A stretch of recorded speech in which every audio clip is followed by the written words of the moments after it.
Okay, let me, I think I have one person's phone number. Let me see. Well, they should be checking the email. Well, but I think everybody just kind of gave up. well, I have some phone first calls here. Let's see. Oh, whoops. Oh, those are my texts. It is. Okay, let's see. Yeah, okay. Yeah, just All right. go ahead recording it, Rob. Yeah, let me record and spotlight. Let me spotlight my video. Okay, did Yeah. I?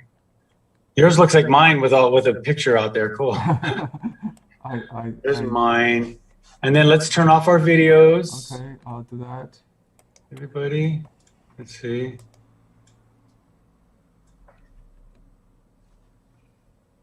Hope we get some more participants here. Oh boy, I'm glad you guys stayed. I got no excuse. Okay. I just bought the same pad you recommended, the multimedia pad. Yeah? Yeah. How do you like it? I haven't tried it. This is my first time. I'm looking forward to trying it now. We'll do some warm-ups. Okay. Okay. And let me hit the record button here. Oh, I did. I am recording. Okay. Still only 13. Gosh. I just called Jane Levy and she's signing in. Oh, okay. I don't know how to contact them any other way except email. They should come back sooner or later. Okay. Okay, so I was actually watching this video on these. I don't know why I was watching this. I think I was watching this video on these Amish because of the photography. So anyway, let's do a value sketch first. We'll do a, and what happened was, oh, there it is. I was really taken by the photography. Wow. And then I saw the shot and I go, oh my, I didn't even think that could really work as a painting. So I blew it up. I stopped it. I blew it up really big because I have this huge monitor. And I just, let's keep this really down low for the road. Yeah. I have this huge monitor and I just screenshotted it. And this is a screenshot off a video. It's pretty good. I mean,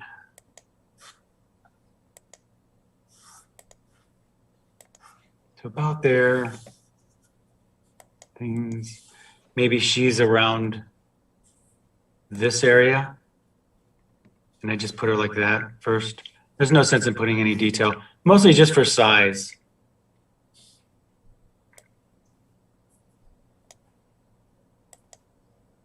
And from maybe just a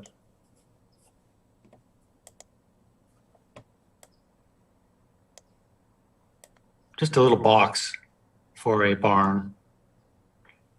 Put some little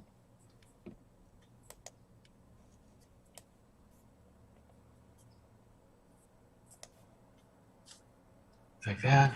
And we get a cloudscape.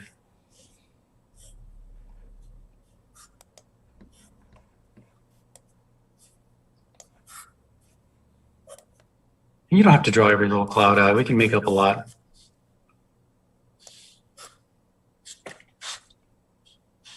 So something like that. And, you know, we're just doing a quick sketch, so you don't need to put too much information in it, but just kind of box her out. She's got a big bag here and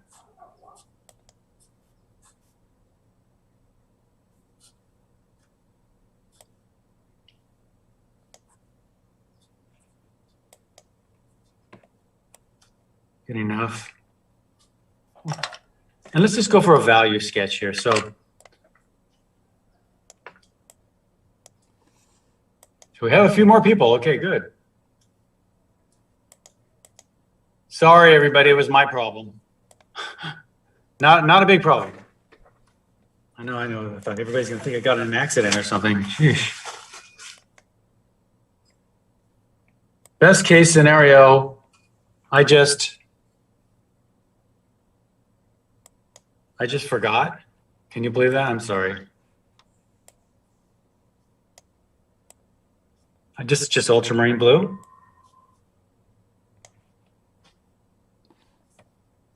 At this point,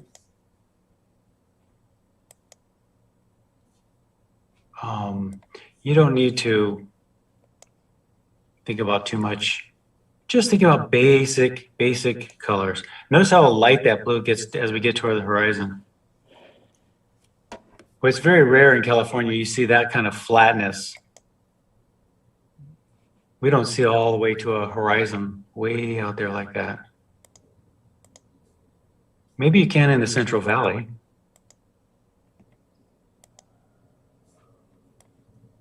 We got mostly mountains and things around us. I guess, when you go to the beach, you can, though.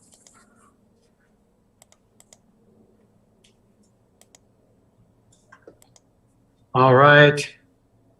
And I'm using cad yellow, and for the green, I'm going to use cad yellow and Prussian blue. Let me try that. No, I'm going to add more. I'm going to add some lemon to that. Let's see what we got here. And it's a pretty dark green. So maybe a little more Prussian.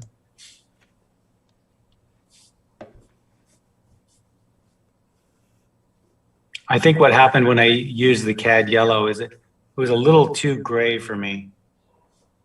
And what happens is that the red, because it's kind of an orangey yellow, so the red in that yellow, when you mix it, you got a greenish blue. So the red and the green kind of cancel each other out and they get a little bit on the gray side. Okay. And then some darker greens on the horizon for, that's pretty dark.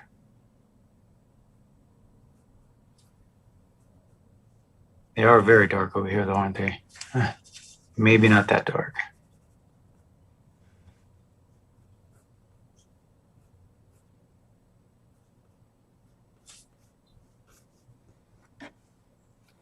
Okay.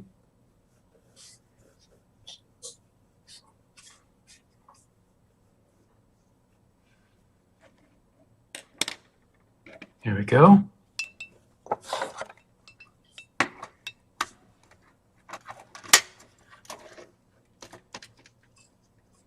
And we do have some of these cornrows. So if you'll notice, basically it's at this this silo right here where they sort of.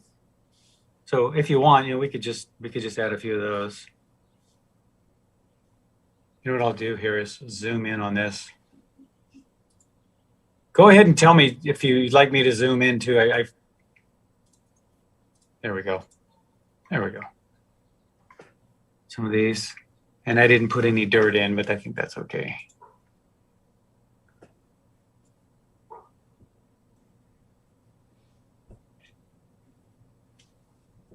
Let's see what we got here. Yeah, there's some orangey dirt in there. That's fine. We've got the gray of the road. Maybe make yourself an orange and then mix it with Prussian blue. That should make you a decent gray, yeah. And then, ask yourself which color gray do you want? Do you want to push it in a certain direction or?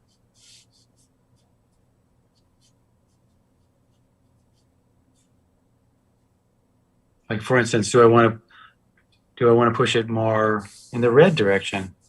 That's a little dark. There we go. To counter all this green. I don't know. So that dries.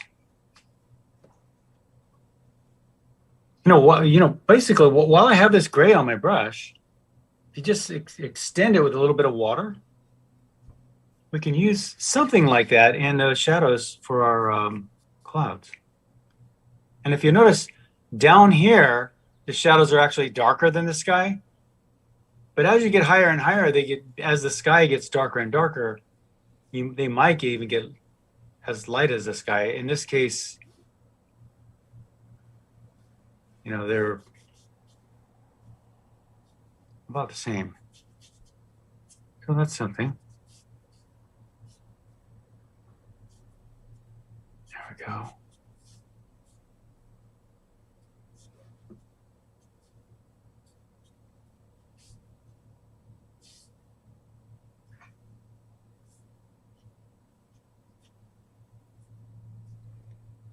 Good enough. We do have really light little halftones in there too. So just, much lighter than these shadows we put in, just like that. Just a couple up in the clouds. You don't want them as dark as the shadows. I mean, they're about the value of your dirty water. Something like that.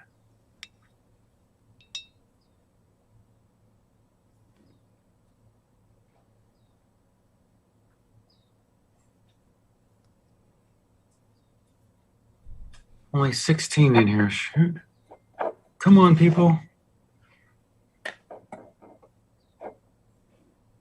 Yeah, I don't really have another way to get a hold of them. Okay. Let's go for some, I think, ultramarine blue for her dress.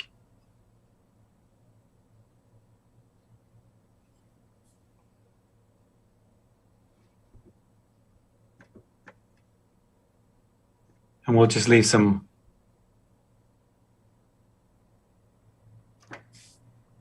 We'll leave a little light on her shoulder. There's a little bit of shadow on her little bonnet.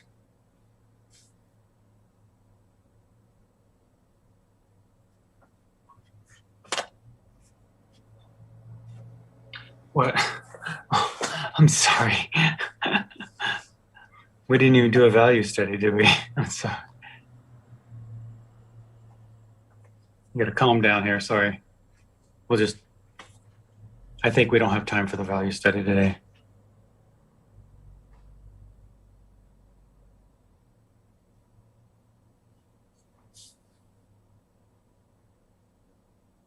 Wouldn't be the first time.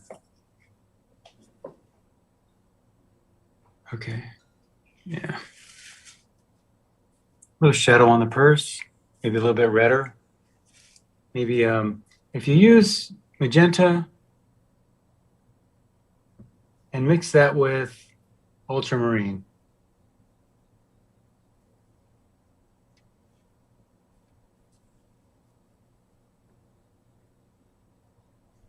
Get yourself a nice little violet.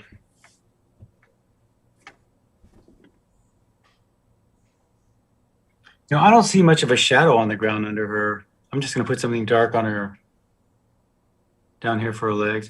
There might be something. I might include something down there.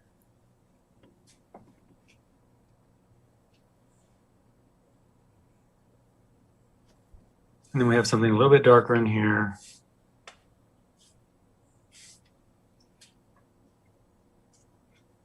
And then her face is very pink up against all that white and behind her. So I'm just going to making a note of that.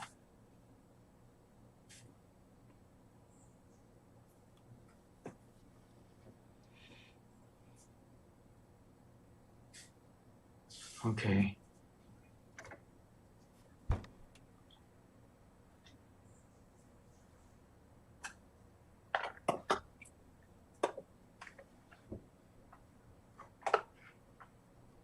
And whatever in the background, I forgot to close up a couple of those gaps. Okay. For the barn, we've got a kind of a brownish silo.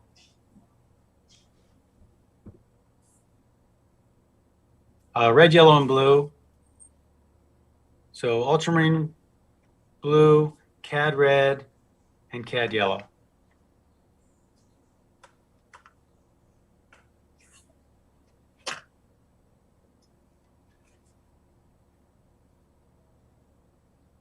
Then I might, for the side of this, I might put in some, for this barn, I might put into some violet in the shadow.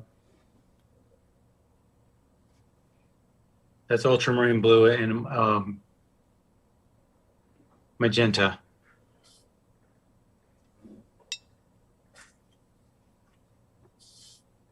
And that's a pretty decent value, steady. I mean, I'm sorry, color steady, excuse me.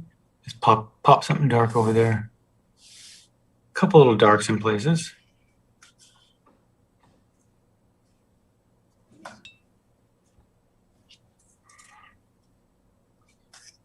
And that's all I do for a color rough. Does anyone want to take a picture of that? I'll take a picture right now.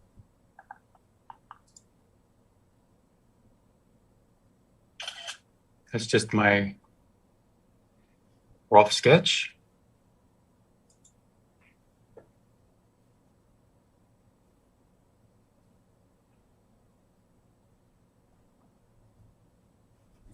All right. Put that aside. We've got a piece of paper here.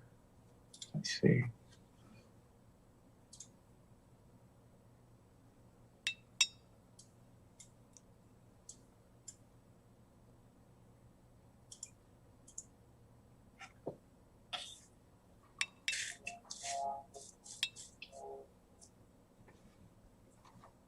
How do we, let's see.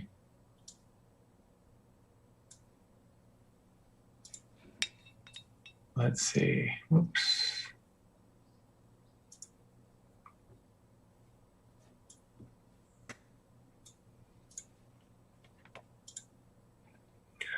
Okay.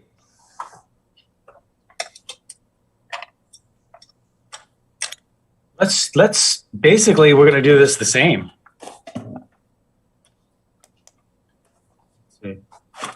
So let's start it off. You know, I usually tape this down, but I hope I don't have, I think I will have a problem. You know, I'm just going to take a little time here.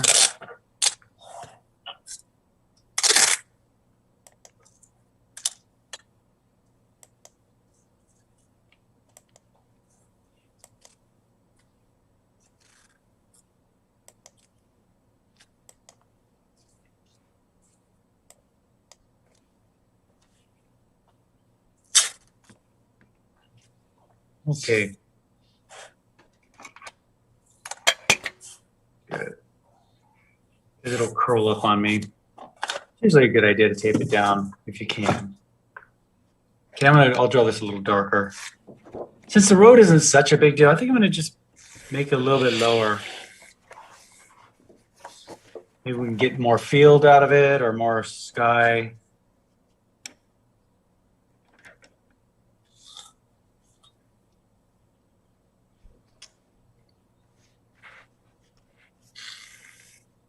Just like that first.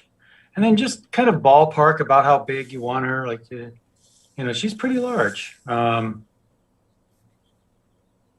if she comes this high above the horizon, let me see what you're seeing here. Yeah, I gotta draw that a little darker. So if she comes about this high above the horizon, I just box her in like that first. We've got some stuff behind her. And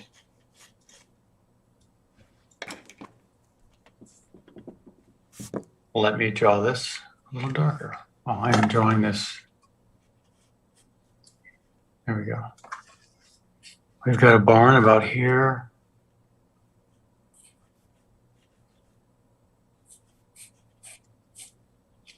Something like that. We've got a, maybe it's about this high.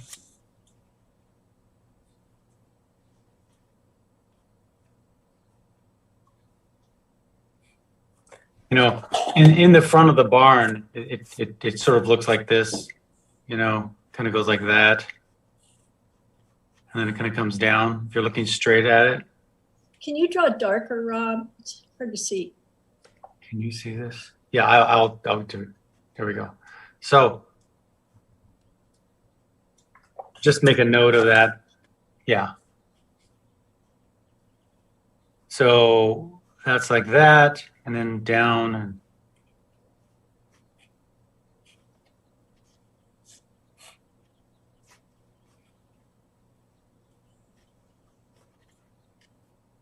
like that. There's another little shed in the foreground. I don't know if it's even important to put that in there. It sort of just blocks everything, doesn't it? This is a silo, kind of a rounder top to it. I notice at a lot of farms they have two silos right next to each other. So now I noticed this perfect ball of a tree behind this. I would rather have it kind of come behind it like this. So we get overlapping. And, you know, we might even want some overlapping with this silo here. Let me make this a little larger. Oh. Make sure I'm seeing what you're seeing here.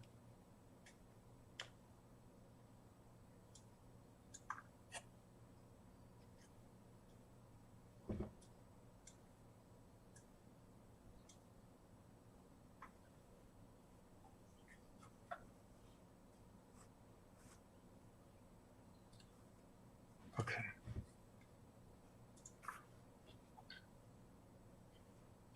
Right, and then we have, you know, a sort of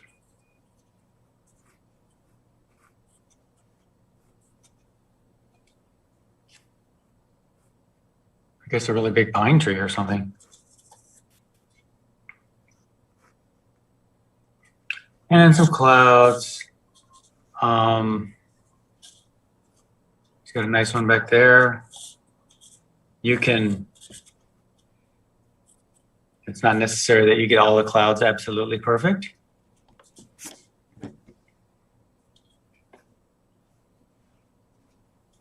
When you're drawing clouds, you know, you might not want to make the lines so dark. I'll do it, and then I'll take them up a little bit. But let's say we have something like this behind our head. You might not want these dark lines in the sky when you're drawing. So oftentimes when I do clouds, I just actually don't even draw anything. I just do it all with the brush.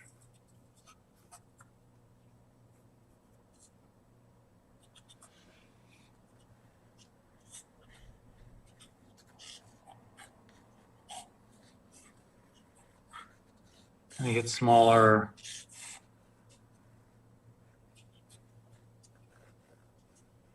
Okay. So what you can do after you get them like this is just take your, you can take your eraser and lighten them up a little bit. Just stamp it like that.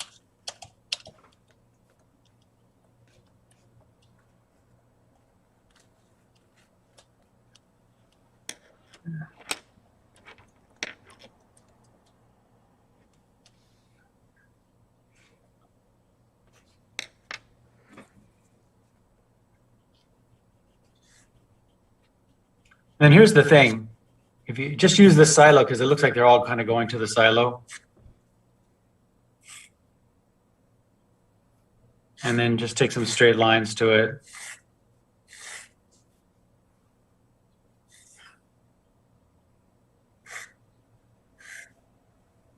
One more like that.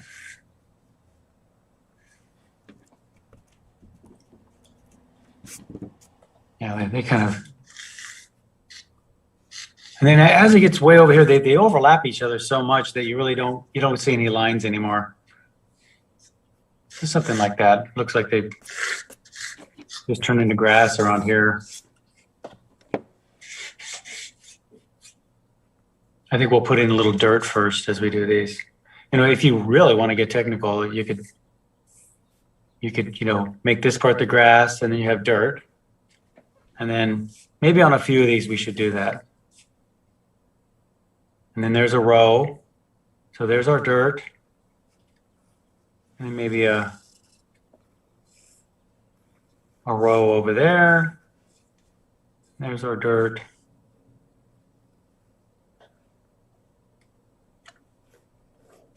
Looks like all the rows aren't perfectly the same, so that's fine.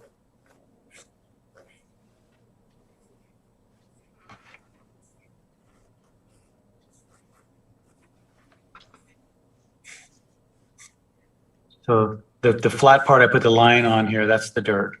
And that's enough. And maybe a little bit more dirt over here, but there's not that much dirt in this thing. And that's all to set the platform for this. Now, in general, a person, if you can just draw about how high you want the person, and how tall you want the person, and where the feet are and where the head is, and then give yourself a center line.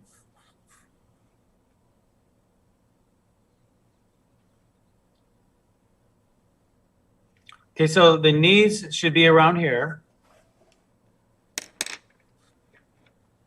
And I guess that's sort of the base of the rib cage, but you don't need. But usually, yeah.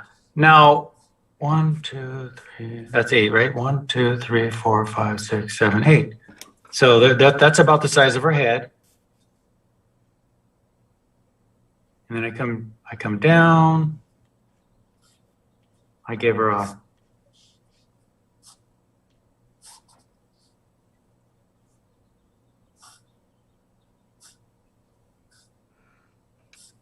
something like that. And that's the method we'll use. So that's how I find out how to put a person in a piece. I literally need to find out where the center is. And once I have the center, I'm okay. So there's my center. I'll just draw it out nice and dark. And then halfway in between.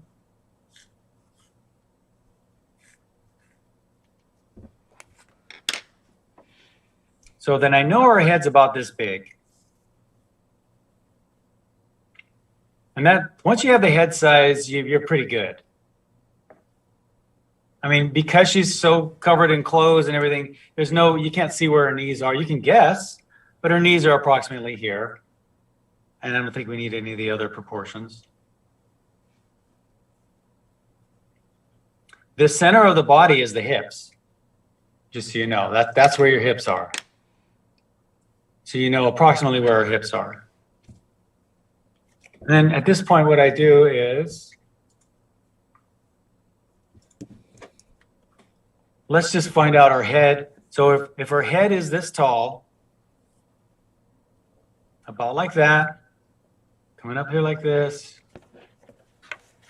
and then we have that bonnet, which comes to about there, there, there, around there.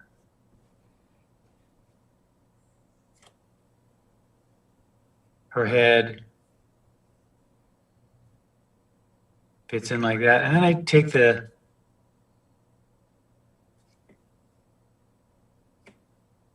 I usually take a line from the chin down to the pit of the neck, which is just like right in between your two bones. The two clavicle bones. I don't know if you know what those are, but anyway, this right here, that gives me the head proportion. I come out here, and I just sort of box her in first. Watch. So I have this line from her shoulders, and then I can take that straight down and The hand, if fully extended, the fingers will be about in the end of your finger will be about in the middle of your thigh. So her hand is around where her hip is. So we know her hand's approximately there, maybe a little longer. So we'll just keep it about there.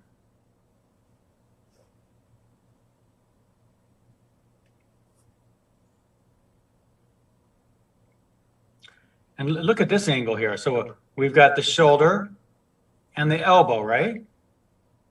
But why not? Let's just continue that all the way down to the back, because the back of that, her little bag just comes way down there. Okay.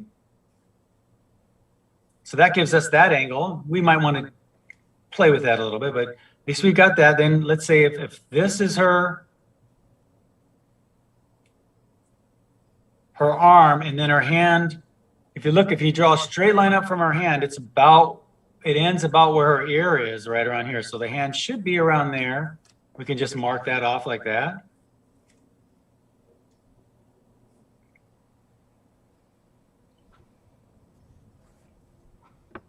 And take that forward. We've got this box here. The bag is arbitrary. It could be a lot of sizes. So if you're off a little bit, it doesn't really matter that much. Pretty big bag there.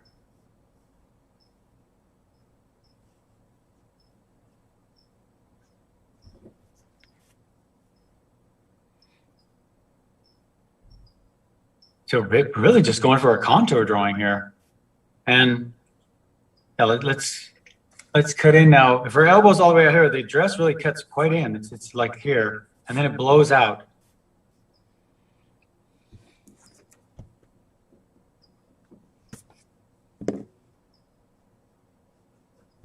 I gave her a little more. I think her dress, right, this would come to about like that. Something like that. And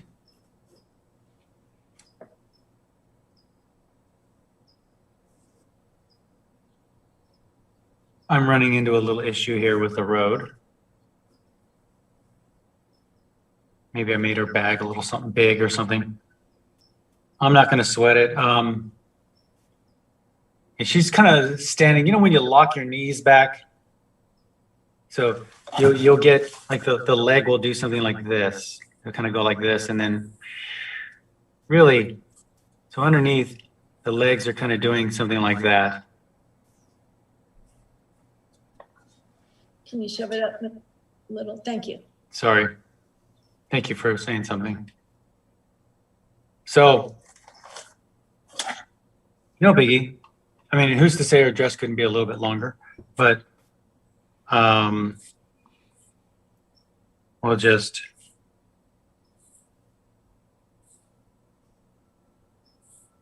sort it in like this. And we got some.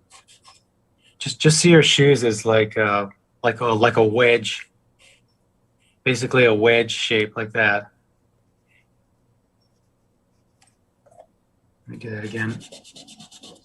I usually do it better if I'm faster. I don't know why.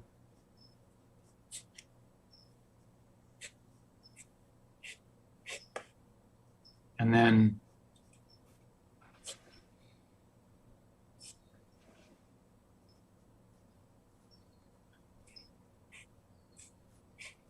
maybe. So this one, typically when I draw a foot, and the shoe just follows the shape of a foot. So I'll think of it being more like this from the side. I'll just draw it like that from the side. And from the front, I'll draw it more like this. And that's what we have here. It's basically a couple of wedge shapes. Now you can put any kind of detail on there you want.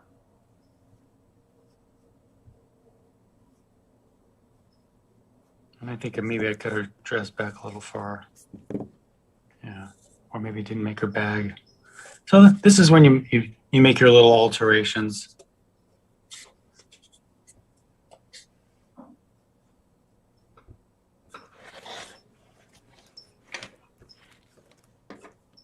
Hair.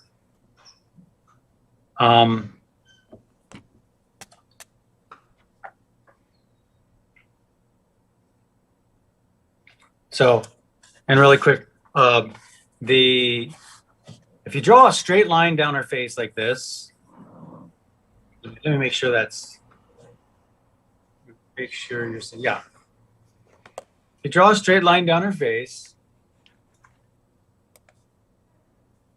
and then, you know, where her bonnet starts follows this shape of the face we call the mask of the face, like this.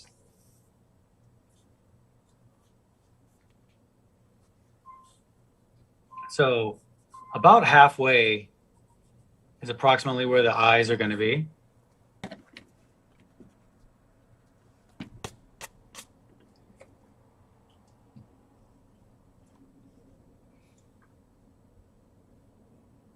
And then come down about halfway in between these two. I'm sorry, excuse me. Come up a little bit right here, and that's the eyebrows. So this is the eye. This is the brow.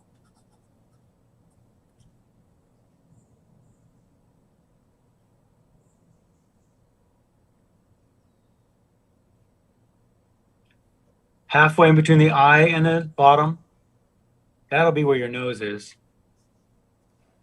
I'm sorry, I did that wrong. Excuse me. Halfway in between the brow and the bottom. It's the brow here. It's a little higher. And then halfway in between the nose, and that's where the bottom of the mouth is. So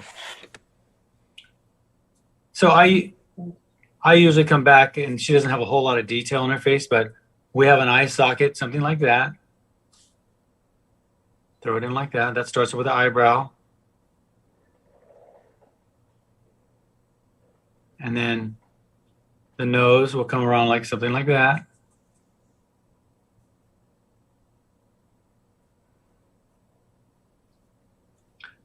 And then I usually just encompass the lips into a shape like this. And whatever the person's chin is doing. And I get a shape like that. She's got a very round forehead. That's pretty normal. Women have a much rounder forehead than men in general.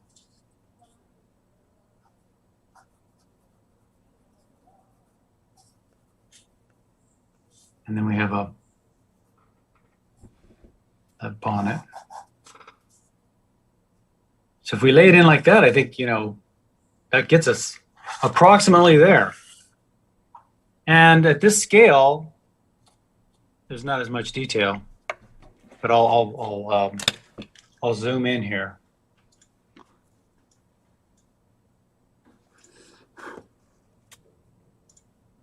Whoops.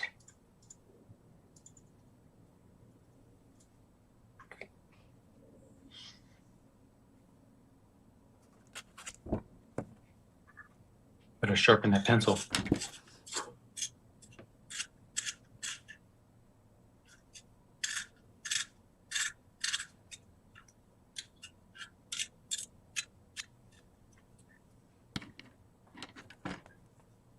Okay, so that straight line again. Whoops.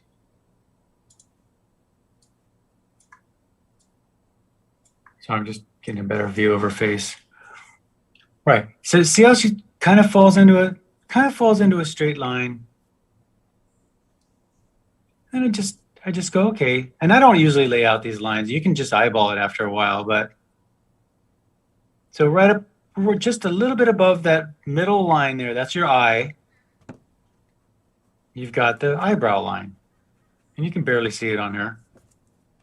And then, so halfway in between that brow line, not the eye line, but the brow line and the chin, that is the bottom of your nose. And then halfway in between the nose and the bottom of the chin is the bottom of the lips. I didn't realize her mouth was open a little bit, but it's okay. It's kind of a small scale. So, because mainly what we're looking for is just a profile, almost a silhouette, really. So I let myself know with just a shape, just a kind of a triangle shape. If there's the eye, and if you look at the picture, I mean, you can't even see that. And then her nose.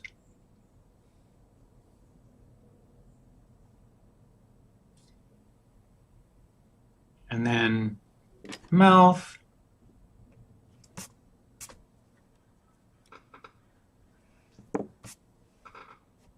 And she kind of cuts in.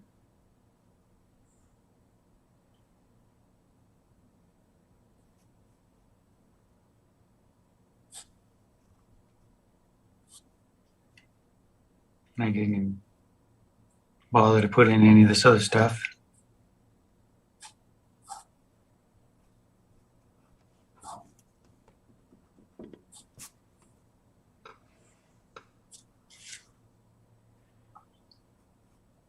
And you can just erase out any kind of lines you want. I mean, maybe I don't want all these straight lines in there.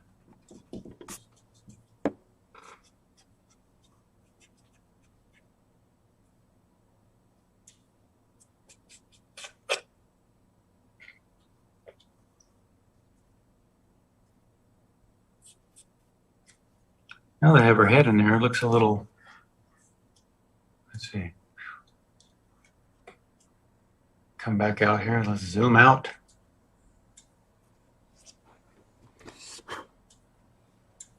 All right. Yeah, maybe I'll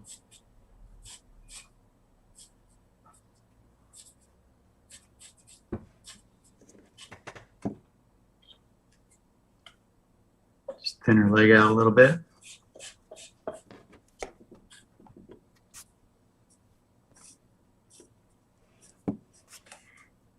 It's interesting how you don't always need as much information as you think. Because when we get these basic colors and values, feeling pretty good.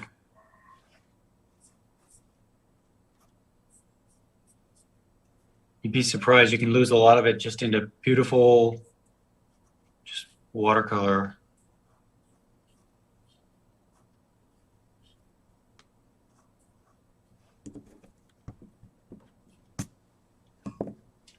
Okay. And you also might want to, with a few lines, just let yourself know where does the light start and end, because sometimes that's difficult. So there's the hair, little hair in there. There's a little light right here on her bonnet. Okay, that's nice. With a little bit of a triangle of light on her collar. We have a little bit of triangle of light on her there. A lot of triangles here. And then we have all of this.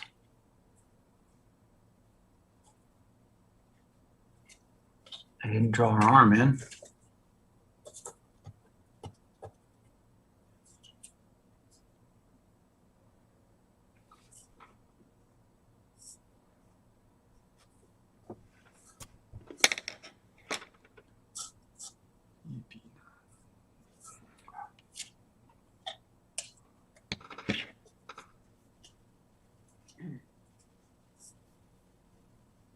We have a little triangle here. So I always look for shapes. Do you mind zooming in, please, a little bit on that? What was that? Could you zoom in a little bit with the arm? Yeah. Let me zoom in there. Sure. Thank you. No problem. Okay. And so kind of like an L shape, see? An L right here. A little pocket, a little triangle of really dark right in there.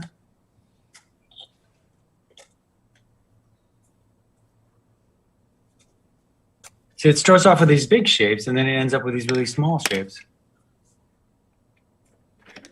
And so we got the shape.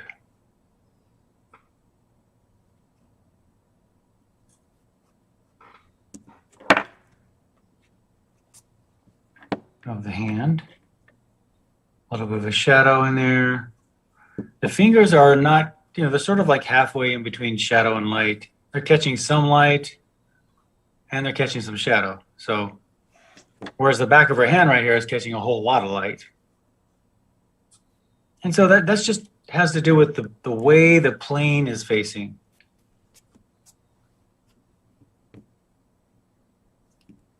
I'm gonna cast a little shadow down here on her bag.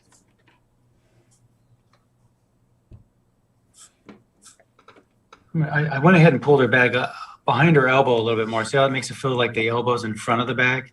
Sometimes, you know, the way the camera took it doesn't explain it very well, so you have to kind of clear things up. So in other words, I want to reinforce the fact that this arm is in front of this bag, so I pull the bag behind it. It's a small thing, but you know, they make a difference later on. I do have kind of a big shadow right here on it. Underneath.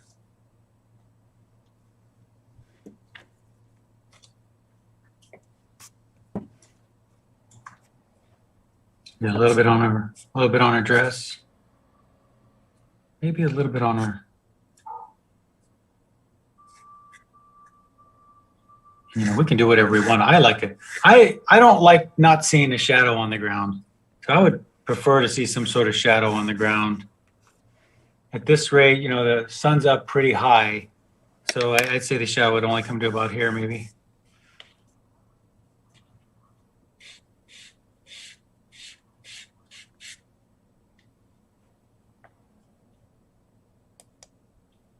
Can you move up a little bit? See the shadow? Yeah. Let me, Okay. there we go.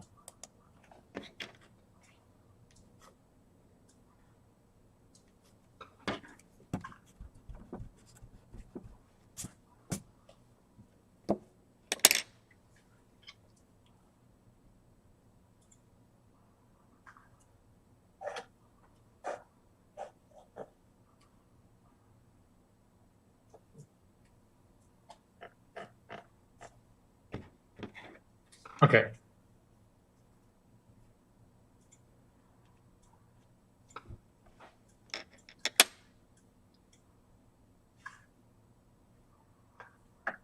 And I'm going to zoom out of my piece. I mean, my photograph here.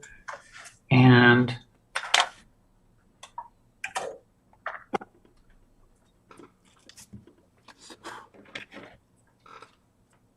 let's put out some paint.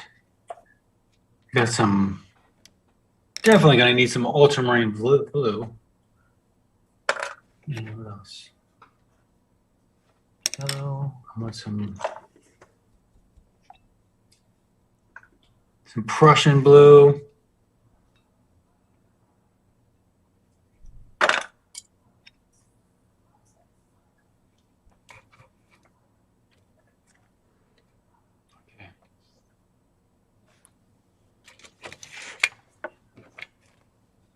Okay.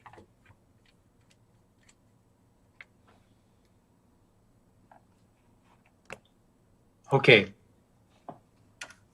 Let's take some ultramarine blue here.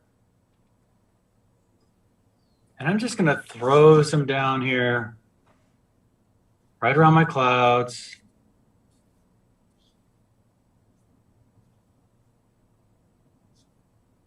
And loosely, I mean, you don't have to adhere exactly to your pencil lines. And clouds can do many different things.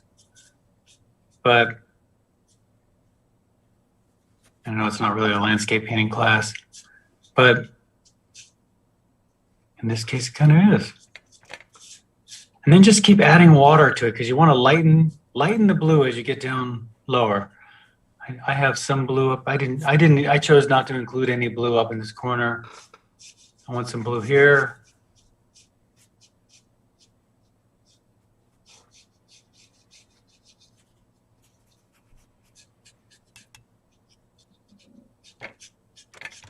And I'm using, actually, you know, because my brush is getting a little bit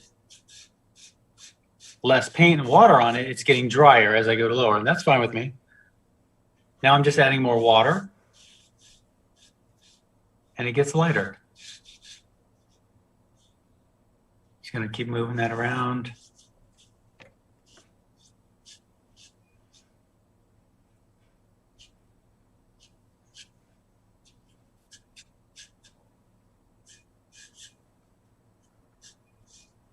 Lighter. I painted over some clouds a little bit, so what I can do is just take my rag here and just dab a few of those. You know, in this case, it's really not about the clouds. You want some nice clouds, but more, we're concentrating on her. So as I get toward the base, I just kind of do hardly anything.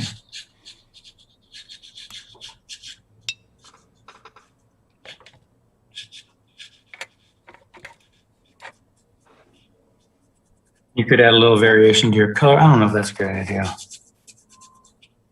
Maybe I'll glaze in a little bit of color later. If you add it now, it's just gonna all over the place. It's already working.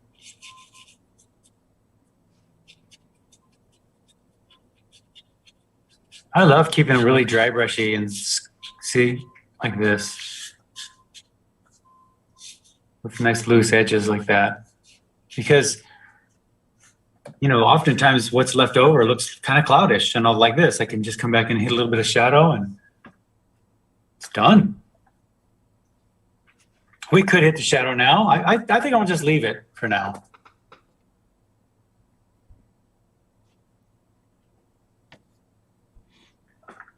I think before we hit all this green in here, maybe let's hit a little dirt in there first. So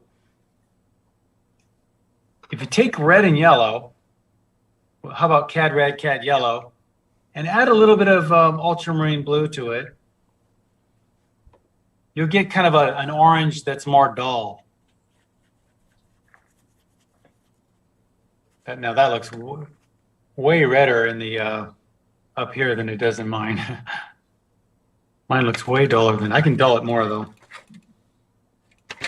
I'll just add a little bit more.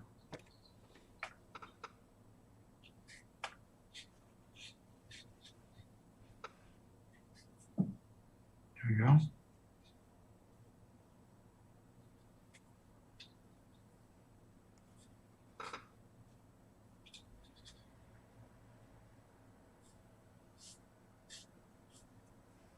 And it might be a good idea to not get razor sharp with these edges, because you're talking about grass. So even though I laid it in kind of sharp just to get the form, then now I'll just kind of maybe loosen that up a little bit, scruff it up a little bit, yeah.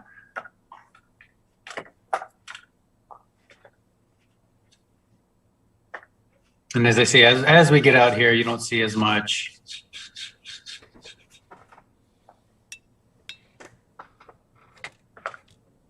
And then I've got Prussian blue, and I think I used the lemon yellow. Let's see what I got here.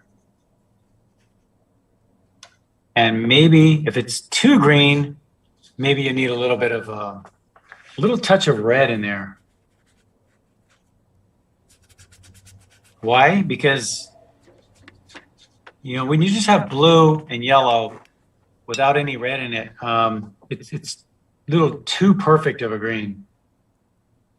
So to naturalize the green, you need to add a little bit of red. Because remember, all living things are in a state of dying, so that's where the red comes in. All right, and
No, just, it's basically paint by numbers right now.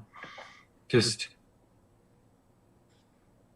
Prussian blue, lemon yellow, maybe even try a little bit of that cad yellow. Why not? We'll throw them all in there, see what happens. Basically, all of this ends up being just a background for her. I thought she kind of told a story.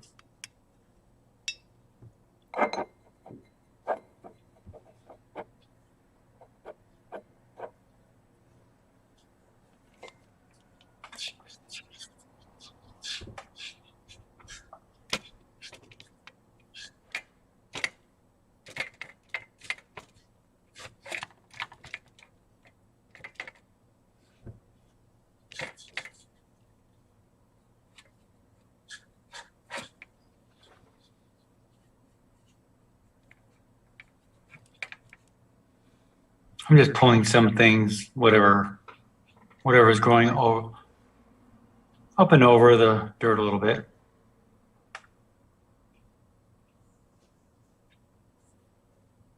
So see over here, it's on this side. Whereas over here, it's on the inside over there, right? Maybe over here you're just seeing a lot of, there we go. And if you stress a few of the yellows in there, right up in the foreground a little bit more, it'll kind of come forward. Keep them less saturated back there and more saturated up here. And since I have it on my brush, might as well do the rest.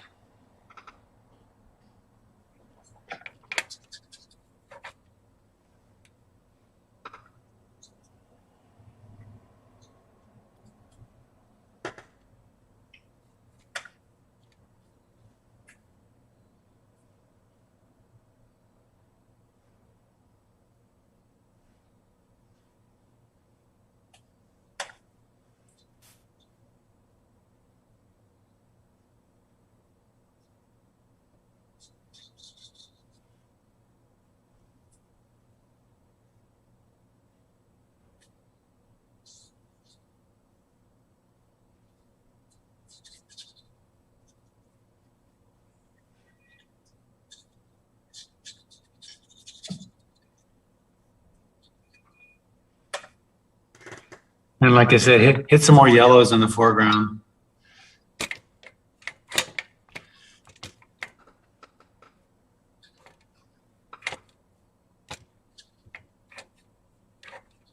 And you can get as loose as you want to with that.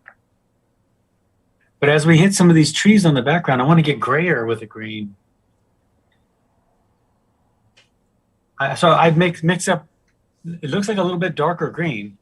I'd mix up that same green and add a little bit of cad red to it.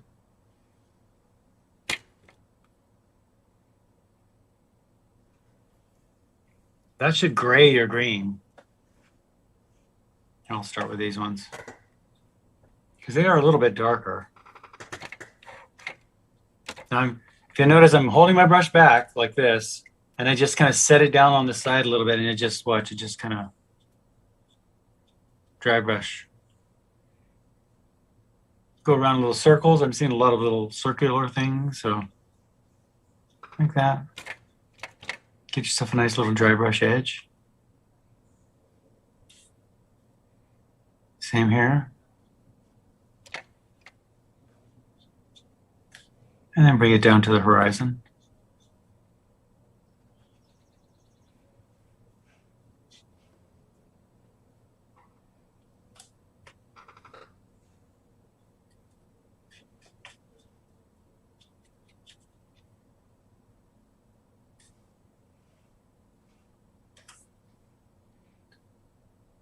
We have more over here.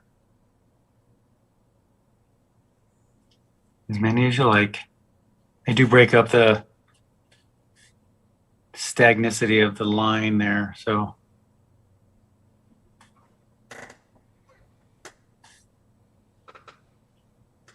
Pull some right behind here. I think it would be a nice connector between the silo and the barn.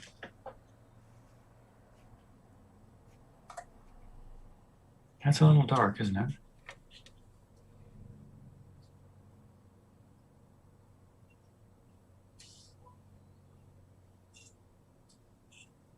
Again, kind of a dry brush edge.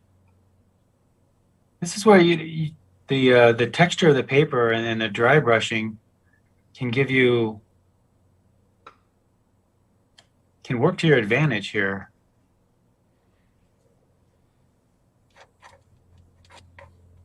Because you're just touching the tops of the papers and it's giving you this kind of crumbly edge, which feels like billions of leaves and things without having to dab them all in there.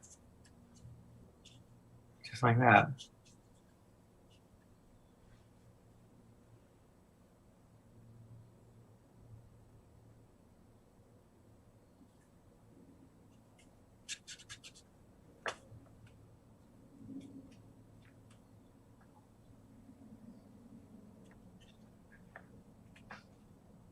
Oh boy.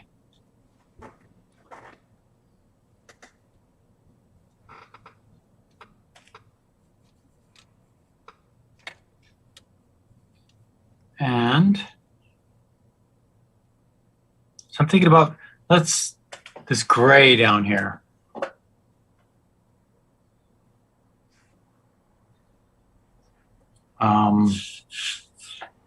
You could wet it first if you like, or you could just lay the color down. It doesn't really matter which one you do. I'm using Prussian blue and cad red and a touch of cad yellow. So basically you're making it an orange and you're adding it to a blue. The cad red, the cad yellow makes an orange and you're adding it to a blue, which gives you something kind of grayish. And then, so in this case, we've got a blue that's a little bit more on the, you've got a gray that's a little bit more on the blue side.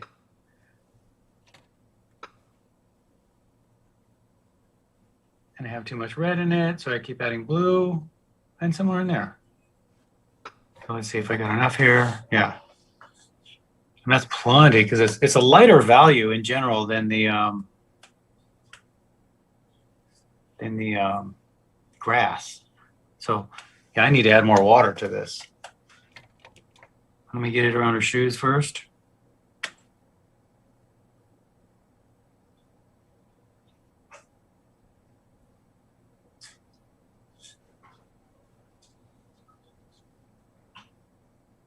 Okay. And so I want to lighten that. I can just add a little water. Didn't really lighten it up. Wow.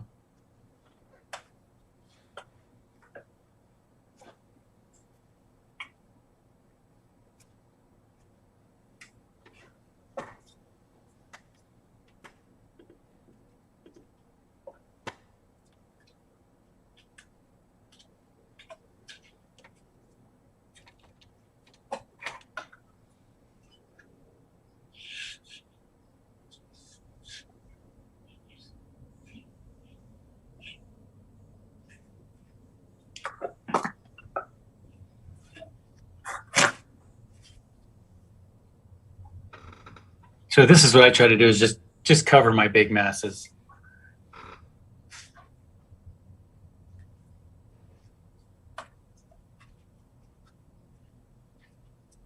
Now we have that blue dress, so I'm going to put it ultramarine blue and maybe add a little, well, I think just ultramarine blue. And I'm just going to leave it white. Here, I'll zoom in on this.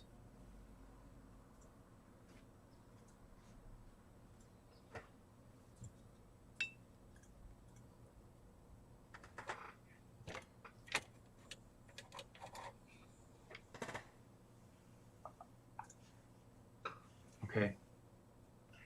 And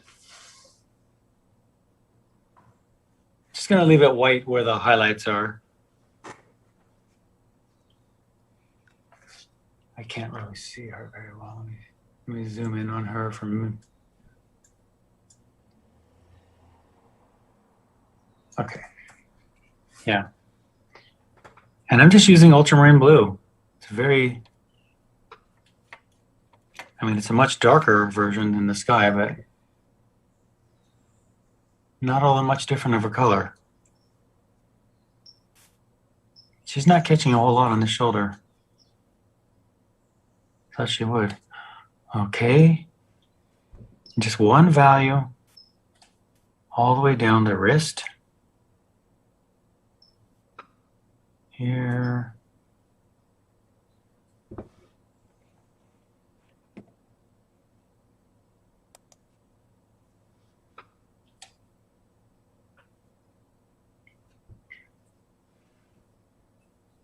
And all this.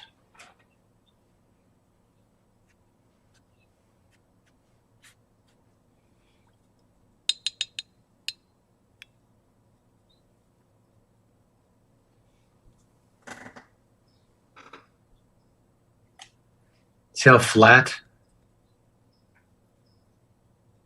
Just nice and flat. We're not hitting any. See what happened? Here's the problem. You hit too many variations in there while you're going, and it blows your rhythm.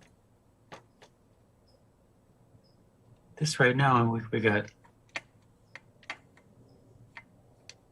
all we're having to think about is just the one color, one value first. We'll come back in and knock some others in there later, but don't try to do it all at once. That's the problem.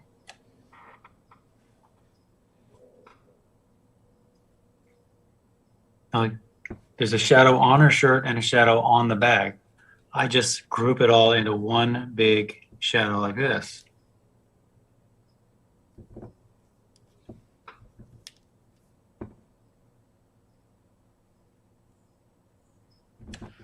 First, you don't have to see, all the little nuances and things like that yet.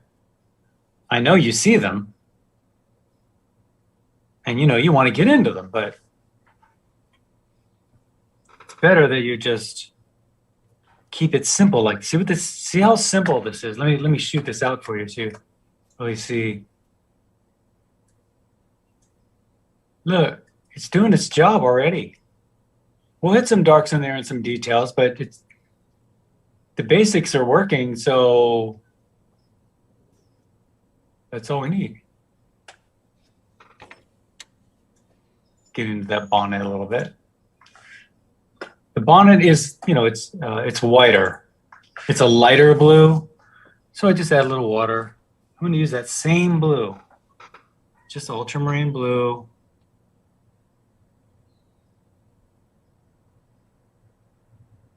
That.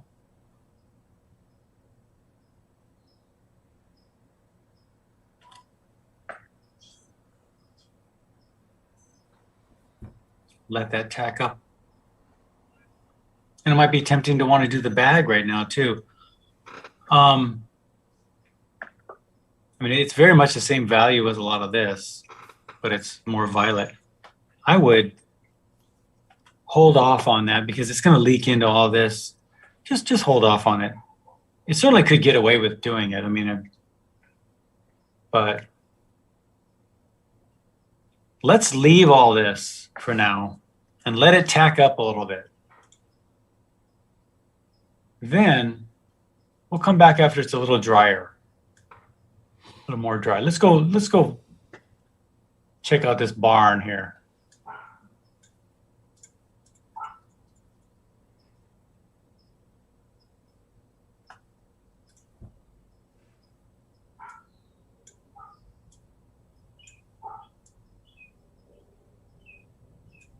Okay. Let's lay in some big base colors.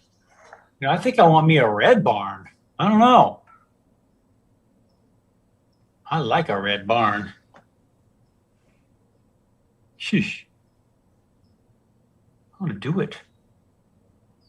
Okay. Decision is made.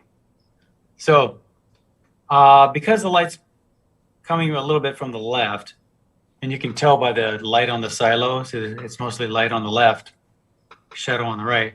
So I'm going to paint this in a little bit lighter on the front, and just take that right over the shadow.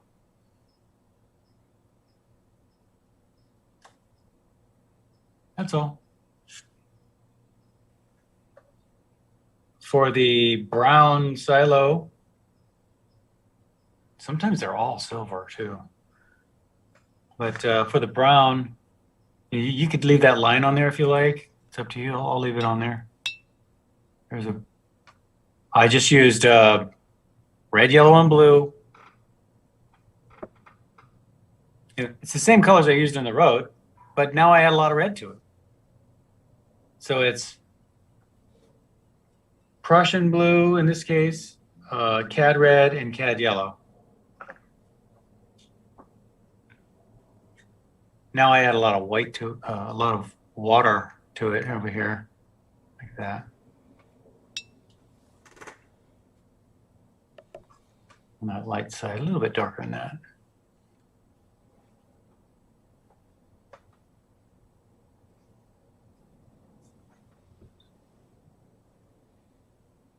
The top's a silver, so it actually reflects the sky. So I'm going to take some of that blue, some of the ultramarine blue, the same color I used in her dress. There's a lot of ultramarine blue in this piece. So we get a sense of light and shadow. He's got a sort of a tin roof too, so. And the tin roof has two planes to it, so it gets lighter on the top and then a little bit more in shade right here.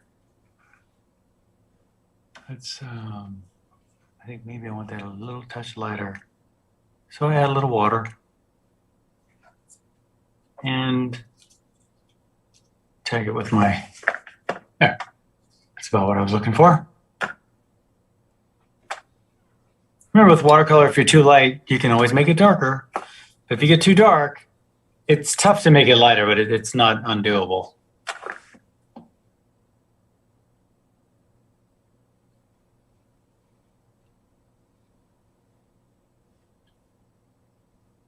Now I'm gonna drag a little bit of ultramarine blue and for the shadow here, down here, ultramarine blue with a little bit of magenta in it.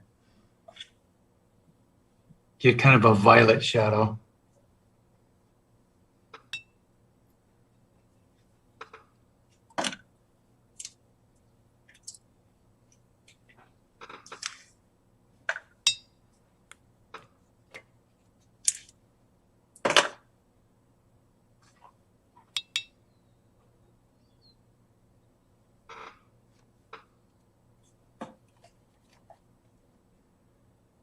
All right.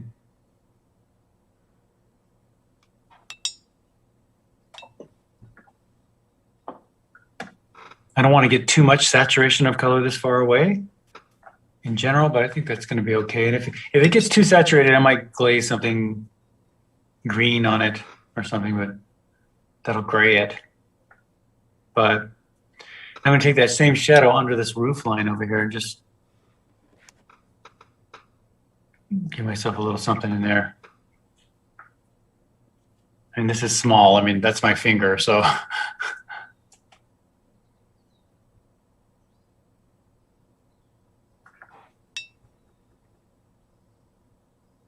Maybe just a touch of dark or something in the brown. Is that too dark?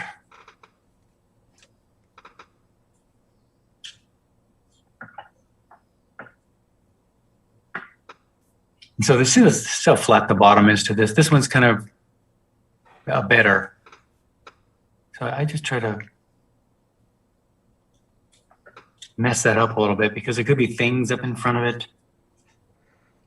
Just a really flat bottom to architecture doesn't usually work very well.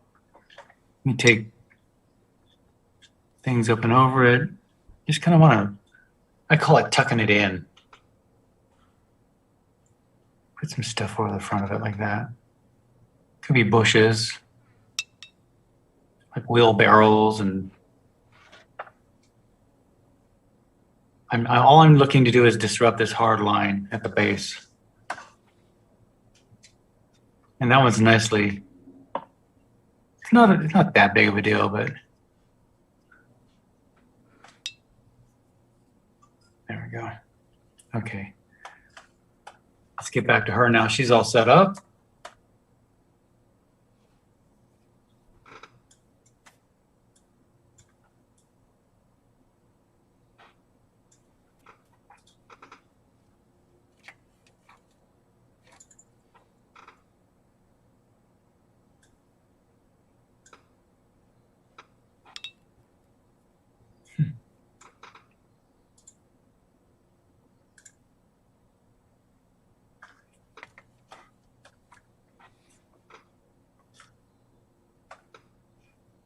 Okay.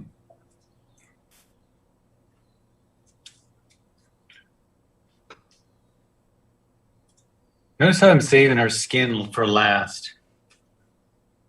Or not the very last, but just later. I want to surround, because to get the values right, oftentimes you need to put in some surrounding colors and values to get it to really feel right. So I usually put the surrounding things in first, and then I come back later with the other stuff. Okay, and so then let's do that bag here. I'm going to use ultramarine blue and magenta.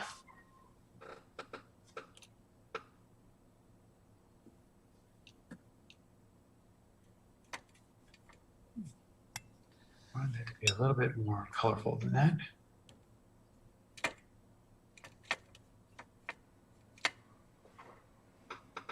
That's pretty red.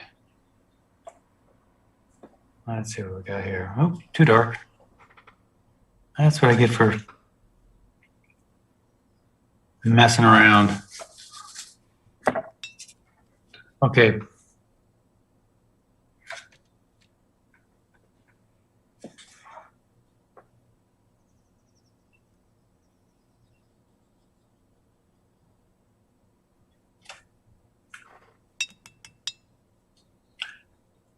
So come on up into there. Kind of a little grayer than I thought. Kind of wanted it.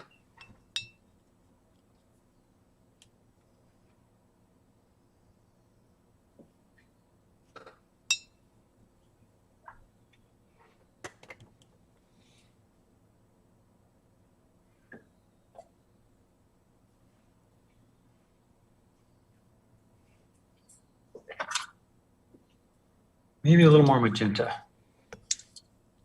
But that's good enough. All right, and there, that's what I was just looking for, little touches of red in there.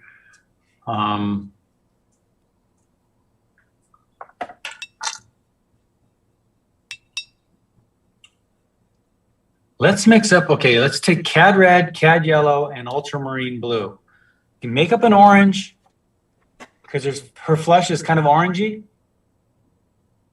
And we'll add a little bit of blue to that so it doesn't look so orangey. So basically, cad red, cad yellow,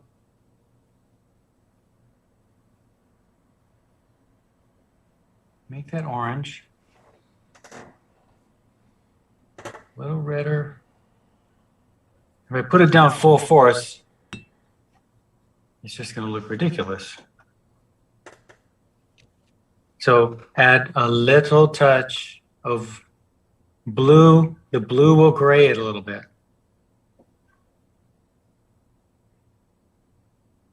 You know, you might want to just sample it on a different piece of paper first. Like, is that the color we want? Maybe a little darker. Yeah, something like that. I'm thinking that's a good guess. So, well, that looks a little brown to me. I know it looks really, what you're looking at is very neutral, but what I'm looking at is very, very saturated. There we go. That's it. And she's got a little string there. The bonnet has a little puller.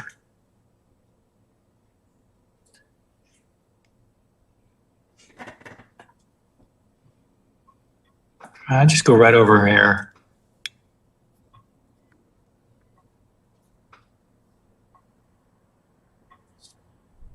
And we have a little skin, and again, right over her hair.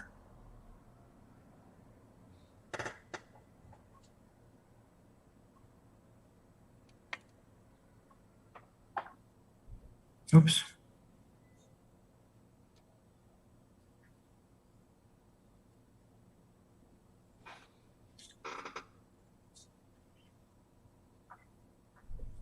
You like that? Here's a trick. X-Acto knife.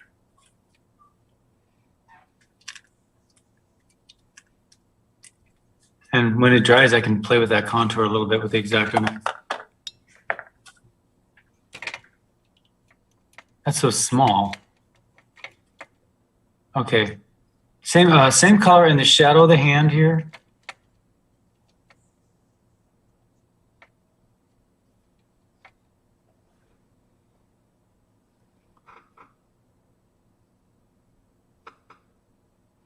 In this hand.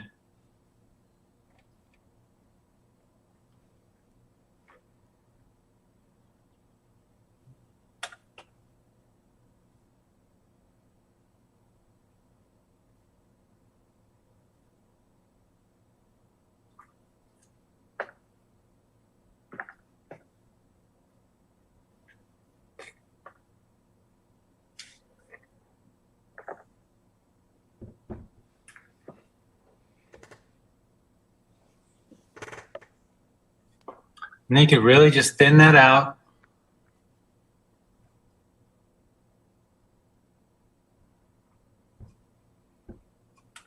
That's enough. It's not bright enough. Just maybe leaked in there a little too much. Hit that again, and we'll just hit it again. That might be good enough right there. I just kind of box it in for her fingers. I mean, it's such a small scale. I would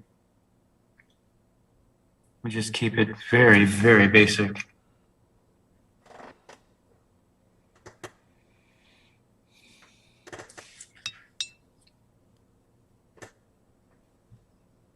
Just kind of boxing it in.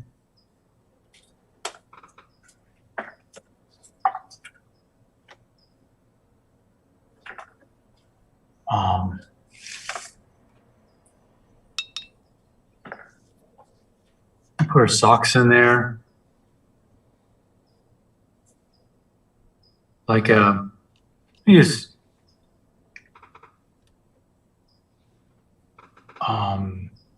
Prussian blue and cad red, and that's it. That's all I'm using here.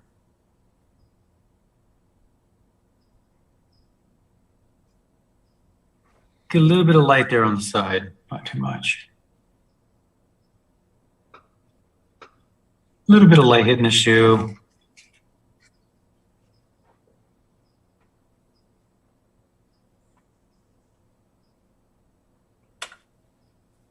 This might catch a little bit of light here too. Just leave it white.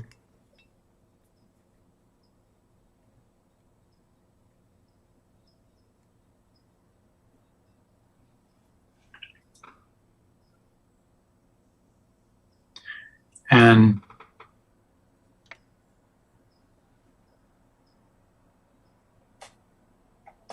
some shadow on the ground.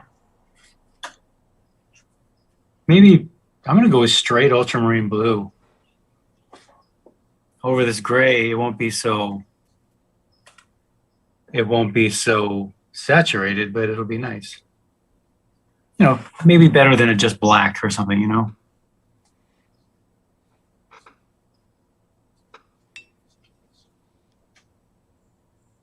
That's it for that. Now we need some darks.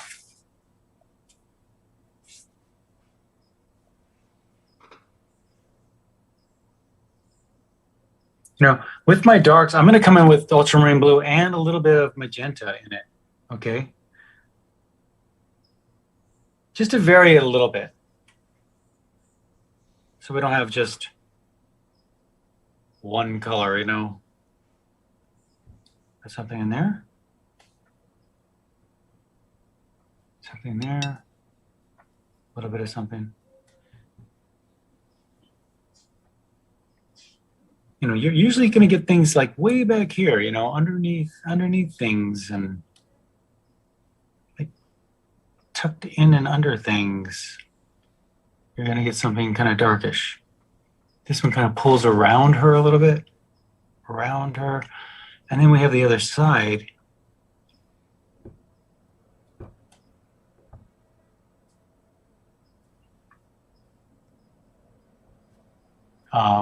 Where her waist will pull in because of that. Maybe you could just pull that all the way down like so.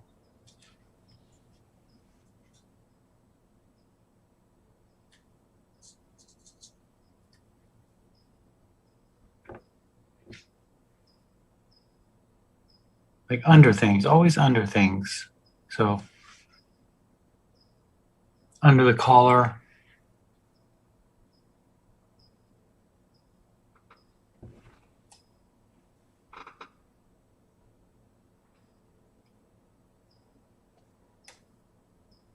Little pull from the drapery there.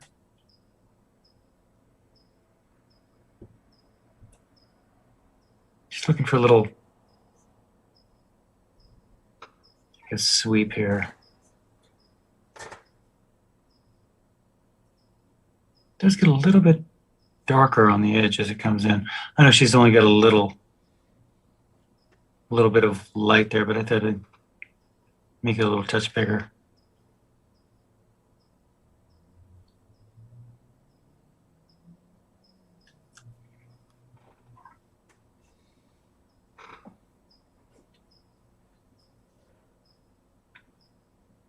You feel like you come up with a very, very light blue. Same ultramarine blue, but just much lighter. And we can just, so they're not pure white. And here we get a lot of pink. You can put as much detail in there as you like. I don't see any reason to put a whole lot. But it's a very light value. So I'm just gonna,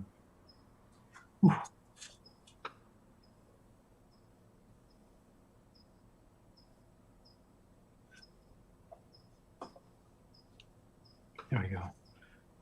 That's enough.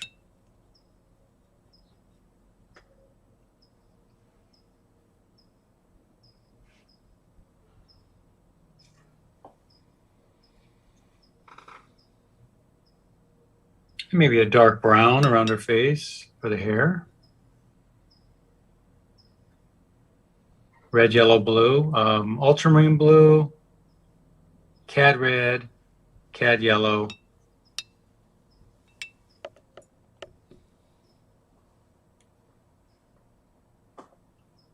Always make it a nice brown with that.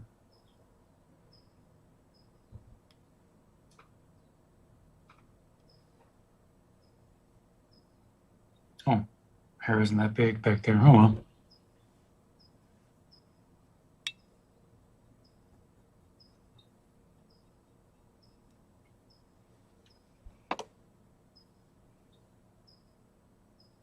And this is so small. Oftentimes you'll see artists they don't put any detail into it. Get you some good basic values will get you there. And we're definitely going to do portraits and things like that with a lot more detail in the person's face in here. But this is more of what we call like a genre painting. You could call this, I don't know, like a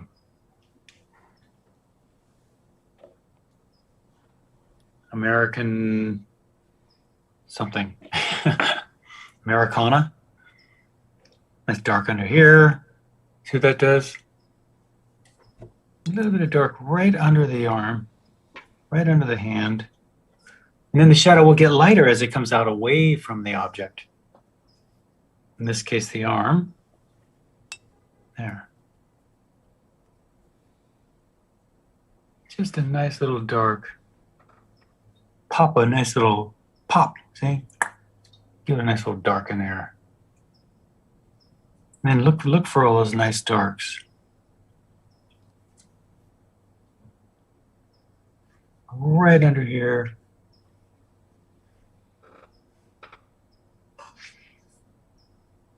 Usually right under things.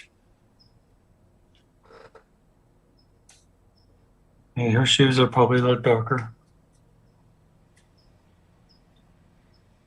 Yeah, you could probably. And the lights on them isn't that bright.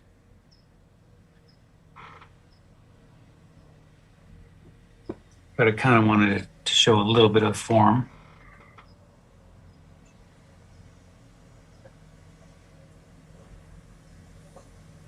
And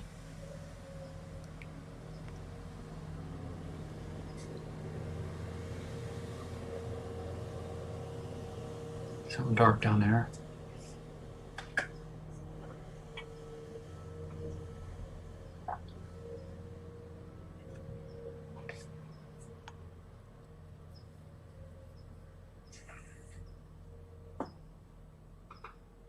Here's what I was saying.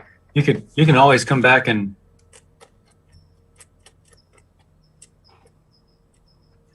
play with a little bit of contour.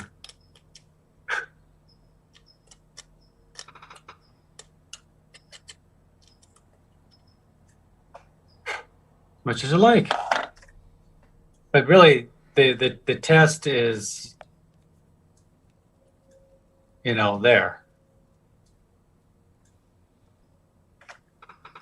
Oops. Way back there. And we need some shadows in these clouds.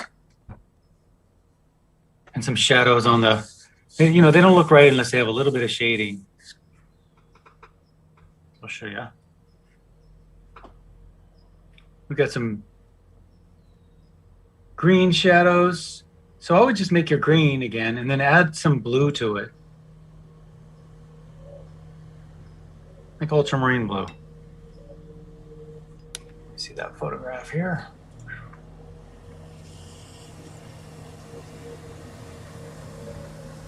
Yeah, they're not really dark shadows, but because the light's coming from this direction, you're going to get some shading on this side of things. That was really dark.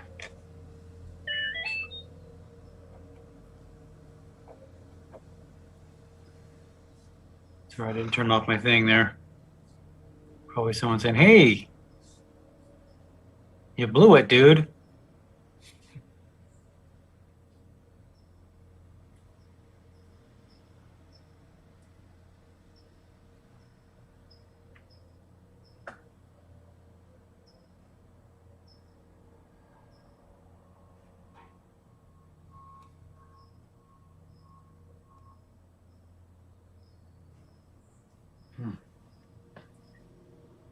So yeah, a few of those. Maybe I'll bring a few of those out here.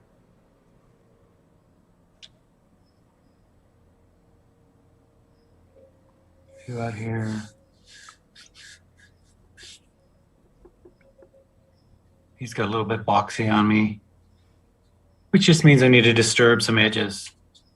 That's fine.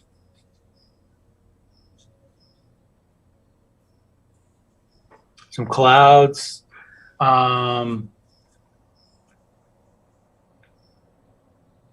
Yeah, again, I'm using ultramarine blue, cad red, and cad yellow, and then I'm adding much more blue to it. And they're going to be very light.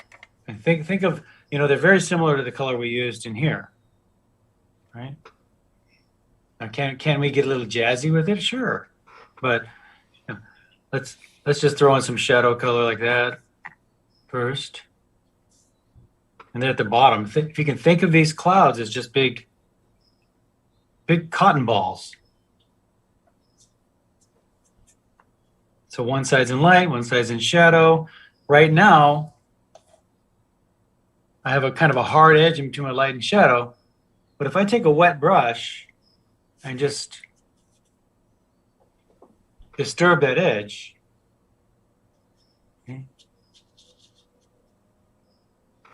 that's it. That's it. See, right? So this looks kind of mechanical, but what you can naturalize that by just adding a little bit of water. Always a little bit of water. Maybe a little shadow there. A little water. Same in here. A little shadow. These are a bit lighter.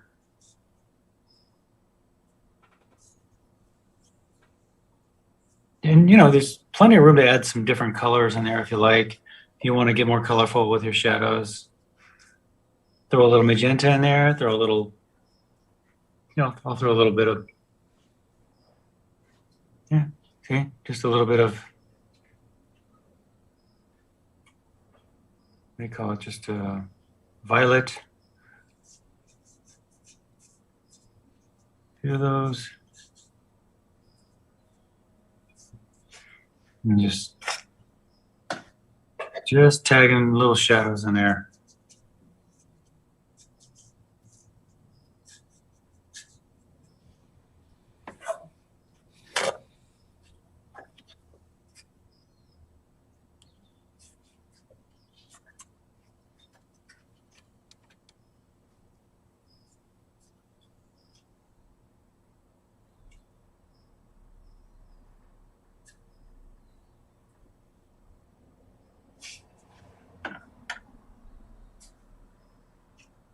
If you take and throw a little bit of yellow on the light side of your clouds like this, see? See? Just touch. That adds a little spice.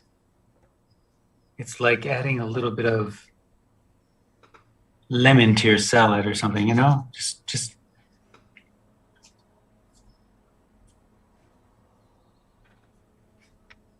doesn't look so dull.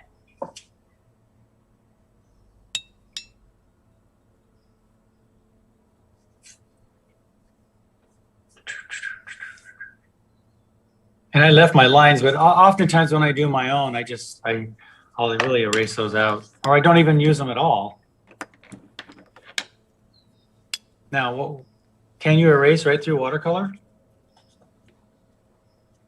A little bit, see? Let me see if I can get this. So just so you know, it might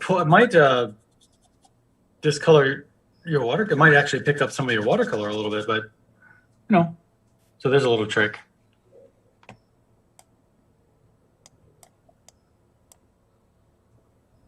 Looks like what was that artist? Who's that guy? Andrew Wyeth. He painted like American themes like this. Okay. Yeah, I'd say the part that bugs me the most are these things. I would just disrupt the hard edges of them. Oh, that's better. And give yourself a nice little signature.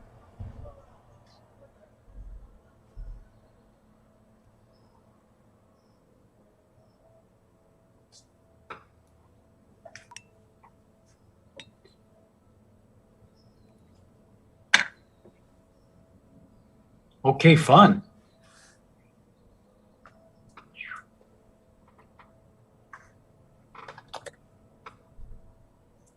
All right, guys.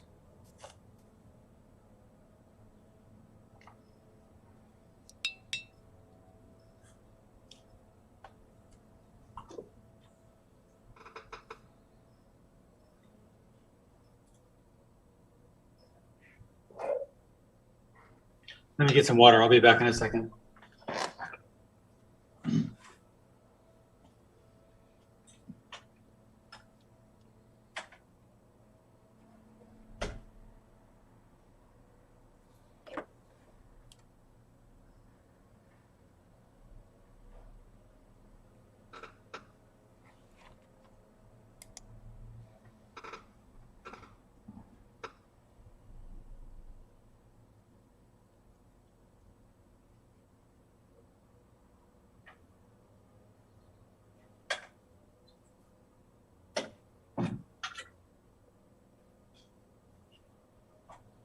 Oh, cool. So I went away for a bit and I came back. There's that, you know what happens when you go away and you come back and you see it through different eyes? So I've noticed it's really stark. The difference in value of the green in the sky is just really different. Now I notice this is a little more contrasty than what I'm seeing on your thing there. Okay. Let me make a couple adjustments here and then we'll get to the crits.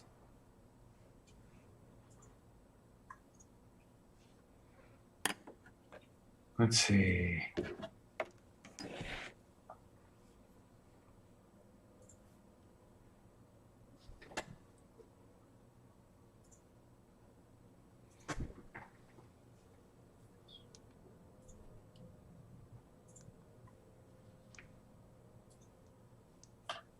And what else?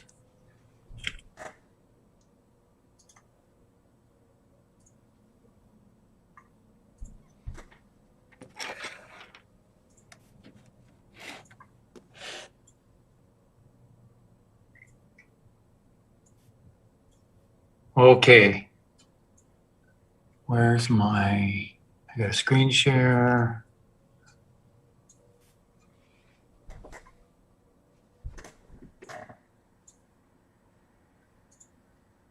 Screen share.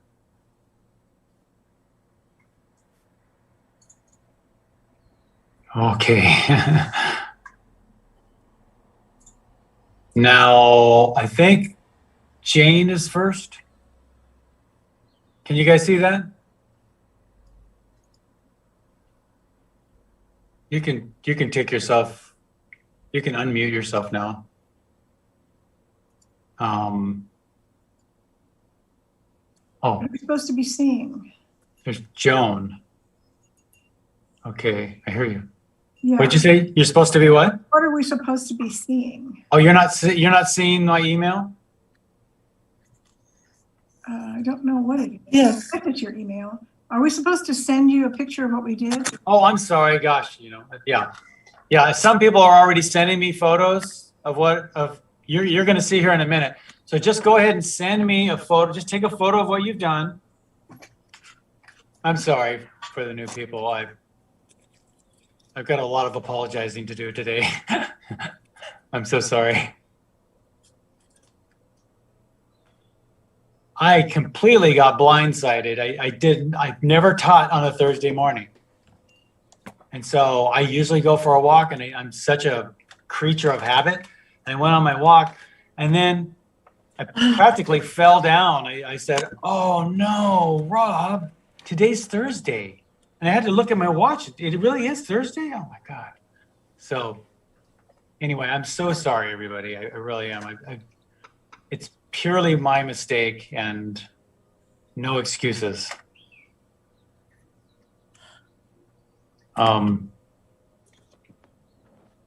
Okay. Yeah, just send me now. You may have to send me 1 or 2 photos because I can't rotate them. So maybe shoot it 1 or 2 different ways until we figure out which way works for you. Okay, for the new people. All right, Jane. All right, Jane. That's nice. That pops. Thanks. It's cold press. Cold press paper. No, it's hot press. I'm sorry. I was going to say. Usually hot press gives you these edges. Yeah. Yeah, this hot press. Oh, great. You know, good values. I like the way you butted all your values right up next to each other. For instance, this green right up next to this blue really pops.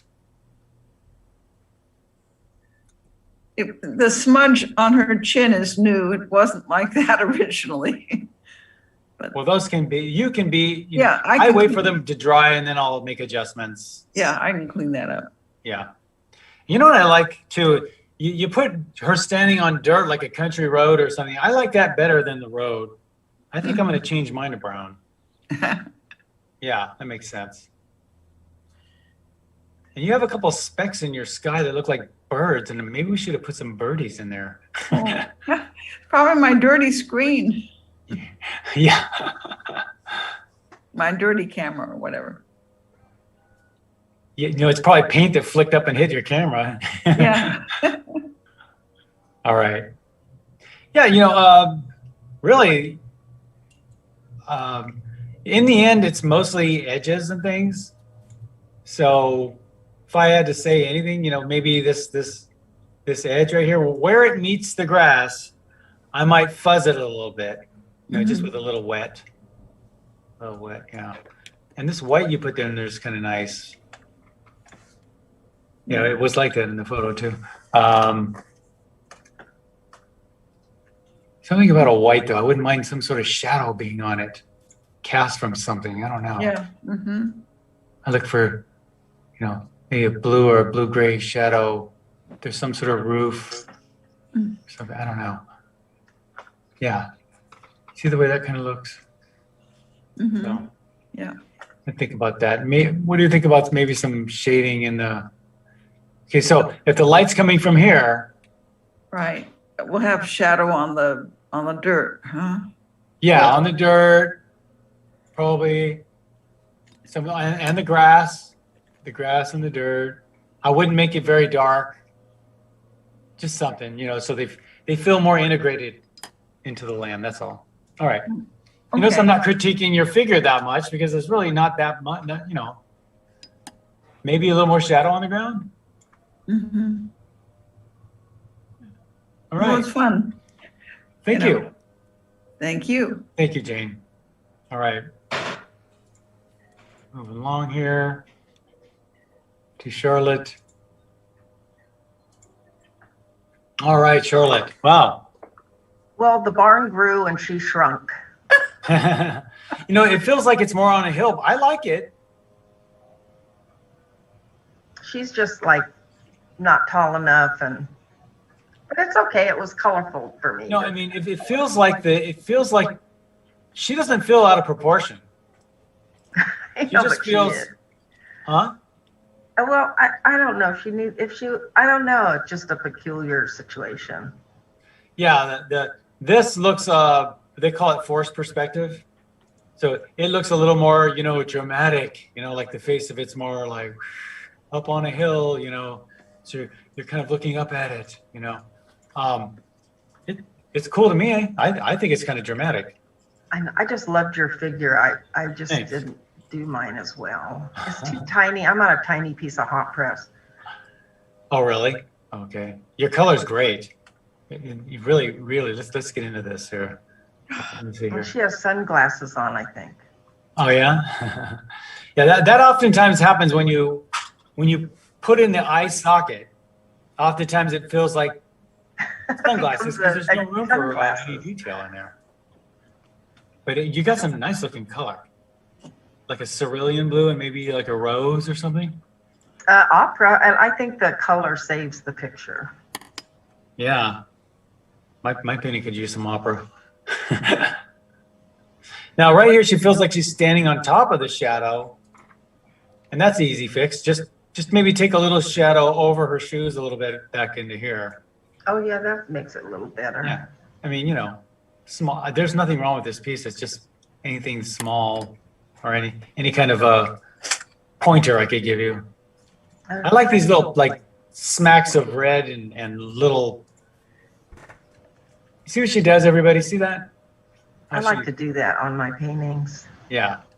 They're just accents, but it gives the thing life. You might as well paint. That's right. And that's what we're doing.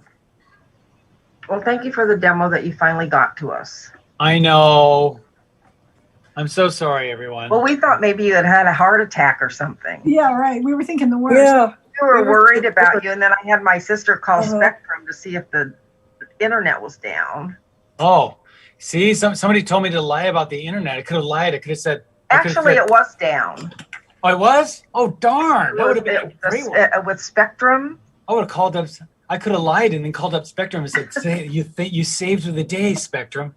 Yeah, but actually it was down, so you might not have gotten to us anyway. Oh. Wow, is that true? Maybe it's back up now. Explain why That would be really funny. Oh. But anyway. Well, thank you for coming right. to us. No, I mean, no excuses. It's okay. My bad, everybody. Okay, Pamela, is this from last time, huh? I'm sorry, Rob. I'm always going to be a week behind. Oh, that's okay. I had a Remember funky our guy? thing with his collar because it wasn't really showing. Yeah. And I can't seem to fix it. A problem with the collar, huh? Yeah, well, you tell me what's wrong, what you think, and I'm telling you the collar is messed up.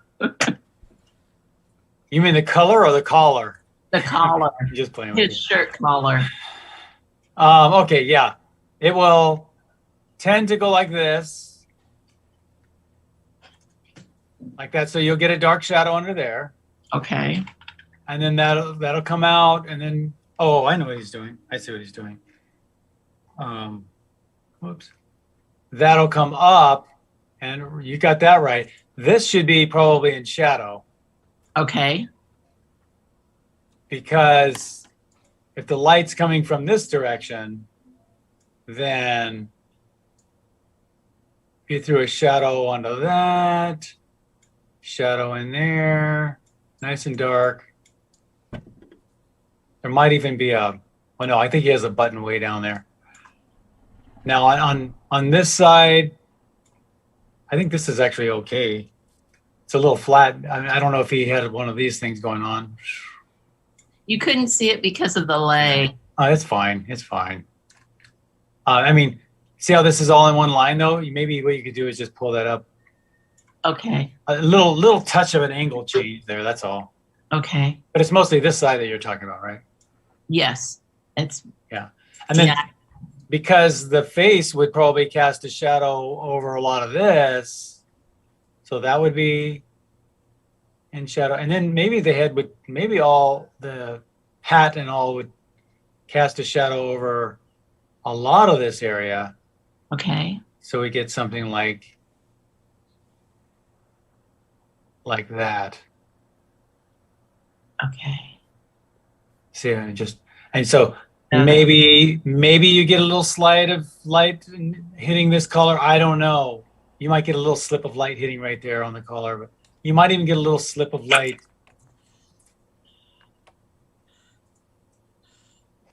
hitting there along the edge. I don't know. I'd have to take a look at that thing again. I'm sorry.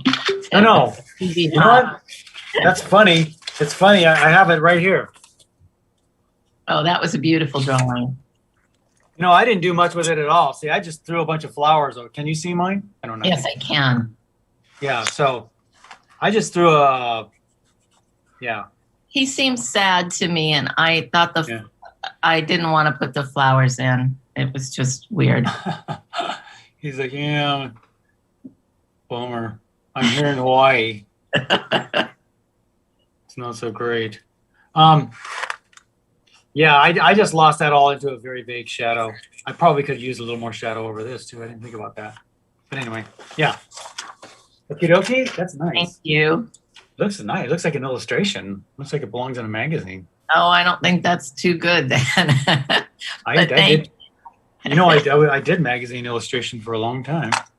Okay, Thanks. you're welcome. Francis. Yes, hi, Rob. Hi. Okay, nice color. I like the yellow in your clouds, the blue on her dress. I'm wondering if no,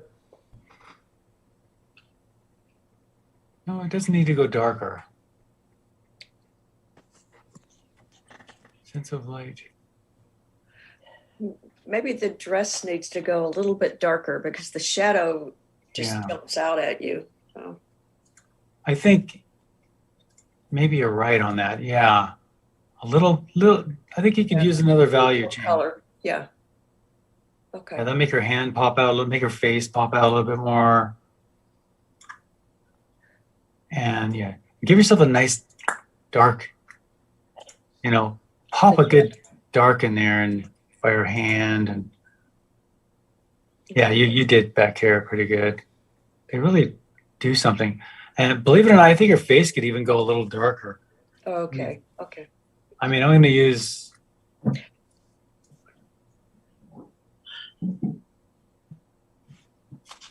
Yeah. Okay. I'm sure you touch a little red in there too. She's got a lot of heat. That's ridiculous, but you know, a little heat in there. Okay. And then I might hit a nice, maybe a little deeper violet shadow into here. Something. Okay. That's probably too gray, but.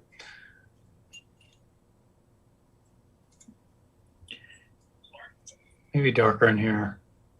Darker in the shoes. Okay.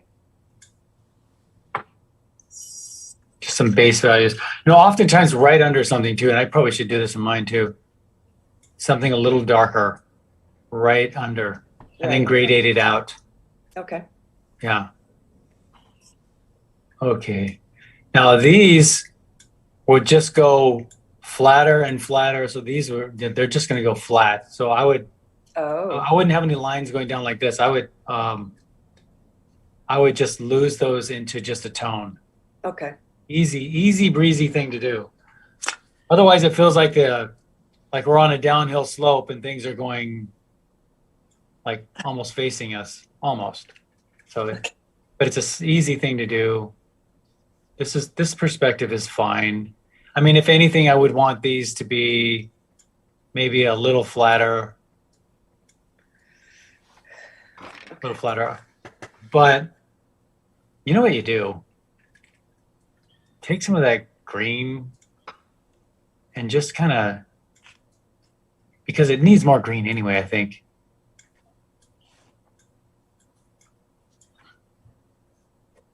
Okay. And just kind of let the green help me shape it a different Yeah. way. Okay. use the green, and then it just kind of turns into nothing over here. Okay. Yeah, don't let them look like road. Once they get past about here, they just blend into a tone. So I would just all of this tone. And then this could be anything you want. I mean, I personally would make it greener. And I liked that the road was browner. Jane did that on the first one. I just think that was. Yeah, I guess I didn't photograph the full thing because below it I put in like a pink, brownish pink or Yeah. pinkish brown. But Well, anyway, it looks like road or cement or something. So, I'm gonna go back into mine and put a little bit of like something like this color. okay. Yeah. Yeah. Okay. Clouds look fine. Barn looks good. I struggled with the clouds. They look so mechanical and I kept adding and adding and adding. Oh, Yeah. Give them. See how they kind of look like they're going downhill. Yep. So if because you could use some stronger shadows. So when you put in the shadows, just put them in flatter. Okay. Straighten it out that way. Okay. That'll do wonders. It'll do wonders. All this is beautiful. All this swirly stuff, leave that. Okay. But just a couple of these, put them in flat. Put them Okay. in flat, and then use a brush with only water on it and blend it all up into the cloud. Okay. Okay. And you're better to start off light and go over it in 3 or 4 coats. You don't need to nail it on the first try. Okay. There's no. Okay. Okay. Cool. And I could see maybe closing up a few of these. Okay. Okay. Yeah, that's good. Okay. Okay. Cool. Thanks, Rob. You are welcome. Claudia. Oh, let me get my drawing off yours. Well, now, a lot of I contrast. actually sent the second one that's more Oh. complete. Okay, It says second one or something. Yeah. use Yeah, this. one. Yeah. Uh-huh. All right, yeah, that is more complete. Okay, I see. All right, nice perspective, nice color. Colors in your values. I don't have any problem with your colors in your value. I like the green on your silo there. Cool. No problem. I mean, clouds can be like this. I prefer these ones right here with the really soft edges to these right here that have the hard edges. So if anything, maybe I might soften a few edges. But clouds can definitely do this. this right here where they're all just sort of wispy and all of this is just fine. I might just soften a few edges. That's all. Just with just water? Yeah, just water. Let it sit on there for a while. Just you could even just spray it with water. Let it sit on there for a while, and then just come in with your with a brush and just kind of lift up a few edges. Sometimes I rub it a little bit with my paper towel, but not too much, because you rub it, push it into the paper, it's tough to get out. So that's like a 1 minute job, really.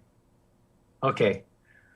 All right. Now, one thing I think it could help you, she's got kind of a longer neck, and she certainly could have a long, I mean, I've seen people with, but if you pull this shadow up a little higher, and then, so then the back of her, I can't make a line fine enough with this, but so then her shoulder comes up a little higher. We get a little bit more of that. That'll make her neck a little bit smaller and give her a little wider arm. So it kind of fills her out. It kind of fills her out in this area a little bit. Okay. Let's see. I mean, your color values. You're really strong at color and value. Thank you. You always, I mean, and you're very strong at technique too. You look, in other words, you look at everybody. See how she does her. See all these big washes. You can tell they're done very quickly, not overworked at all. Look at this. Not overworked at all, and then that's giving you all the watercolor stuff. So you get that by putting it on there one time, and you leave it, and you just live with it, and that's beautiful. I mean, And do you have any questions? No. Okay, yeah. So the only thing is that if I do the shadow, to fill her up, that's actually where the light is. So I'll be losing the light. Yeah, I know, but if you erase out this pencil line, which is kind of giving you the contour, maybe take that pencil line out here a little bit further. Oh, that's true. I can get the light from there. Yeah. Yeah. Okay. So that fills out her shoulder a little bit more. Yeah. Yeah, that's easy. I mean, it's a small thing. Yeah. Okay. And you think a darker shadow at the bottom on her feet. My colors are actually darker and more vibrant in real life than in that picture. I think your shadow's fine at the bottom. I was just sort of drawing. Okay. Yeah. Yep. I think those changes are fine. All right. Small things. That's Yeah. easy. All right. Thank you. Let me go back. No problem. Henry, thank you. Thanks for letting everybody know. You're welcome. Understood. Yeah. I had to get in my car and then run and get back here. Yeah, Jeez. That won't happen again, everybody. That's the first time I've done that since I started doing Zoom. And I'm usually so paranoid about the whole thing, but I thought I could be, one day I let my guard down, and it happened to be on the first day of class. It's probably going to end up being on a first day of class because it's out of my my schedule, my normal schedule. Yeah. But I usually look at my, anyway. We have to adjust to it also. Anyway, thank you. You're welcome. Hey, nice colors and values. Thank you. Yeah, always your technique is fantastic. I mean, are you having any questions on this? Maybe this edge here at the bottom could be a little softer. Okay. Mine's a little hard too.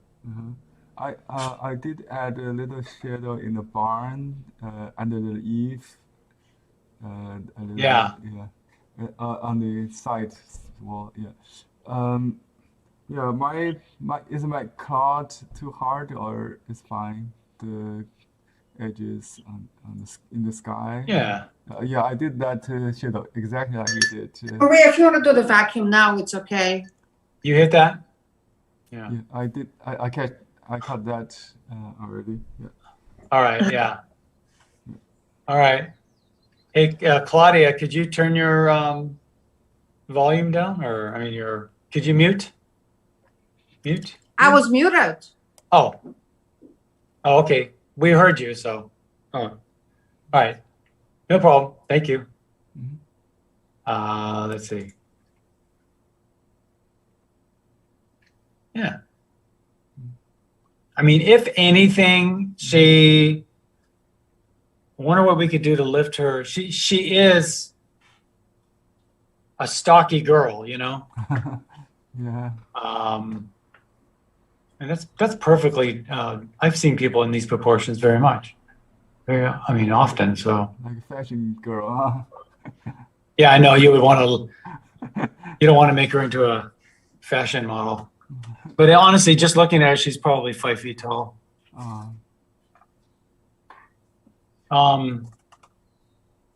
Good colors and values. One thing Henry does, and if you look at, see how he really punches these darks? See what they do? He really punched them. Yeah, I like dark, as you know. Yeah. I mean, they really pop the thing out. So yeah, looking at this thing really, can I get it small? There, a little bit. See, looking at it smaller, you can really see how those darks can really help.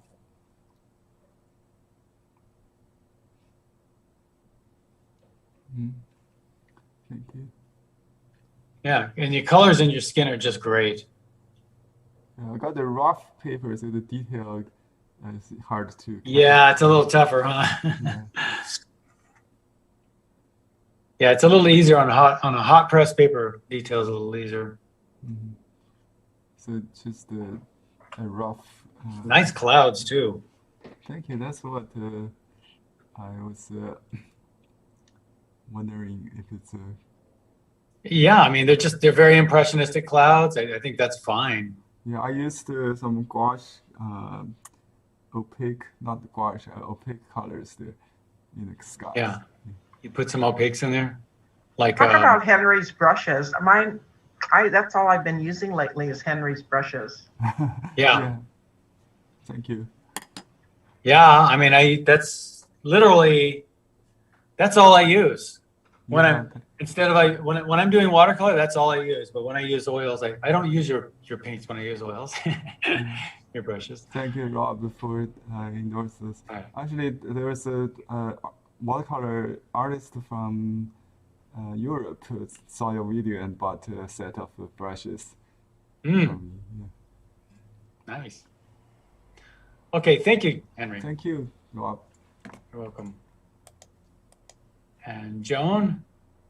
Oh, we got two, huh? Wait, we got Yeah, Joan and Joan-e. I'm sorry. They're the same. They're the same. Yeah, because I didn't think it sent the first time. Okay. Well, should I go with the Joan-e? Yeah, it's fine. There it is. Now this one has some, let me see, has some little, let me go to the first one here. Okay, they both have some No, the paper's wrinkled.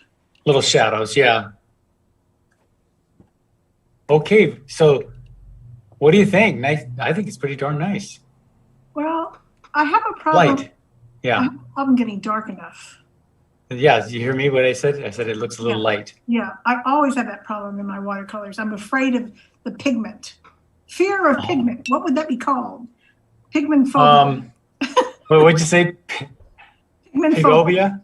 Pigovia? Something. I don't know. And then I forget to leave the white areas white. I drew them in and then I painted right over them in the shoes, for example. Uh-huh. I tried to recover it, but The nice thing about doing a lighter painting is you can always get darker. yeah. So these values around her face, those are good values. Yeah. And the darks here, so I take these darks and hit them down in here Yeah. and around. You hit them. I did it. Yeah, it just wasn't enough. Yeah. So you just pop them again and again, and sometimes it takes 3 or 4 times. And, you know, you'll get braver and braver, but sometimes it's not a great idea to be so brave. Yeah. I mean, I oftentimes get in trouble, and I have to get myself out of trouble, which I don't always like that. Yeah. Sometimes I like that. So, but right. So we just need a little more stark contrast. So Right. come in with some darks. I wouldn't use black. You're using a very good color for dark inner shirt there. I could see if you want, maybe some darker in her hair. Uh-huh. And if that happens to be too contrasting and it makes her face look too light, then I come back and hit maybe another glaze over her flesh. Right. So you don't object to people using a white gouache, do you? no. But you have to pay me an extra $50. Okay, no problem. No. No. You can. Because like in the shoes, I started to do it, but I didn't have time and it was a little bit too wet still. Because I wanted to put in that, that light hitting the back of her leg. Yeah. And also on the sleeve. I guess I could just darken that. Yeah, it's mostly the shadow side. Now you might find that your shadows on her sleeve after you hit these darks look a little light. Yeah. Just take another glaze over them. I usually wait for it to dry. Yeah. And that can get a little bit, you could get a little impatient with that. So what I tend to do is I'll work on another area while that's working. Well, sometimes I'll just use my hairdryer. Use your hairdryer, definitely. I'm a big believer in that. Yes. Yeah. Let's see what else. I had my paper taped down, but in the sky, I just got carried away with the water. Yeah. So my horizon line. I could see just maybe adding a little bit more right in here. Oh yeah, okay, good. Just a little bit more green right in that area. I had a problem with those rows. They didn't make any sense to me. Well, they go like this. Oh, they'll stem from basically one area, and that's the. Yeah. So they kind of go like that. But you don't have to follow it exactly, as long as you're fairly close. Kind of like that. Yeah. But see, you won't see this. Right. So they might lay down a little flatter. Here. Now, it's just, because actually what you have is just fine. It's just fine. All I would do here is take a little greenery over, yeah, a little bit more. Kind of scruff it so the lines aren't so exact. I know they are exact in the piece, but you can rough things up a little bit and overlap and things like that. Yeah. And I think you're good. You got kind of a point, but I know it does have a point to it, doesn't it? That pine tree, yeah. I might round that one off a little bit and small things. Yeah. But that's about it. Okay. Yeah. Thanks. You're welcome. Thank you.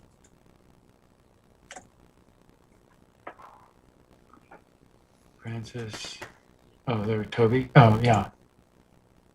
Oh, you made it. Okay. I made it. I don't know why I said you made it. All right. Light, very light. Yeah. Toby does the light paintings. Okay, and very, we were talking about atmosphere the other day, or yesterday, I guess. Yeah. See, I'm used to having a day, and then I go into this class. I don't. It's just thrown me. That's all. What do you think? I like it. I have sort of stopped working on it. I know it probably needs more color. I just wasn't quite sure where to go with that. Exactly. I can see a little bit of greenery, in these areas. And I don't know if you want to get darker in here. I see what you're saying. But on the funny thing is you got pretty darn dark up in here. Yeah. Those values are actually pretty contrasty. Yeah. Which makes her stand out quite a bit. So you don't have any problem hitting darks. I think that what I'm seeing on your screen is a little darker actually than what I have, but that's Yeah, fine. I have a white cloud behind her. And then I did have a little more contrast. So I'm getting incredible contrast because I've got this. I got something white behind her. So mine's doing that. Oh, okay. And I do that just to pull the attention to that area. But this is fine. You have. Uh-huh.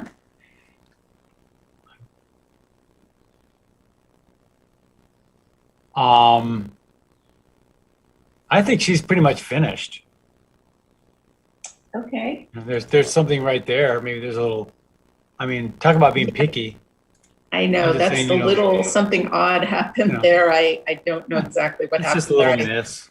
Yeah, I'm just going to kind of leave that because I don't really know how to fix it without maybe wrecking everything. Then leave it. I could see some shadows in your clouds if you want to, and I like how you abstract. You went with the clouds. If you want to, I mean, they're cloudy. They're looking good. And then I might do some with the grass. Or the green. Anything green. Think about it. Play with it. You know, you're at that level where you could do you could take it in any direction you want. If you want to take it keep it really light like this, then I would still carry that value into this. But maybe you want to even go darker with it. I don't know. I don't think it would hurt this. No. So think about that. Other than that, I mean, I think it's fine to keep this all light like this. Really impressionistic and light. Okay. So, yeah, you went with the silver silo. I see them. I painted them. Yeah. Oh, is that what that is? You know, Yeah. Yeah. Okie dokie. Thank you. Thank you. All right. Barbara. All right. Nice perspective. Nice values. A little light. That's normal. So I might go a little more contrasty. Okay. A little more contrasty. And I would include, and my color's way too. I just throw a little red into that, a little red orange into that. But Yeah, in reality, it's a lot more orange on my paper than it is up here on the screen Yeah, for some reason. yeah, they'll do that. Also, I wish I had done a water wash and then blotted out the clouds. Okay, now, oh, you got into some white on there too. Cool. Now, if you want, what you could do is just, if you want to loosen up these edges Yes. a little bit, that way they become more impressionistic and they won't draw your attention. So what I would do is put a bunch of water on there, let it sit for a bit, and then just come back into your edges and loosen up a lot of these edges. Okay. Just keep them kind of fuzzy, like this. See how they're all just sort of, they're just soft. Yes. Yeah, and then you won't, like this right here can attract the eye because it's such an interesting shape and a hard edge and contrast. So yeah, I would literally just take stuff off and keep it a nice light sky. Okay. Soft edges, yeah. I think that's the solution there. And then I think I'd give this a side. So give it some shadow in there. Okay. And you did hit a little shadow in there. I might go a little more contrasty. A little color in that. A little color. Okay. And maybe disrupt some of these edges too in the same way. I would, because we have there's enough like geometry there, you know, we can see that they're rows. So We're just looking to mess up the edges a little bit and naturalize it a touch. And I tried to do the same thing to my barn. Because the hard edges meeting the foliage, I would just pull a little foliage over them. Okay. Yeah. And I pulled a little dark into here. So I can see a few little darks, maybe in blue. I don't have a dark blue, but I can put a blue over my black here, get something, you know. And that'll give you a little pop. So those are some ideas. Okay. And I think I just gave you my best ideas. Okay. Good ideas. I'm already doing them. Okay. And now, did you put this dark back here as a shadow onto the onto the trees? Uh-huh. Yes, I did. That's what it looks like. Good. Cool. Now, are some of the trees actually coming over the barn? Because they could be. Why not? Yes, they are. Yeah. Okay. Great. Yeah. I like that idea. Okay. All right. Thank you much. Okay. Thank you. You're welcome. And Betsy. Wow.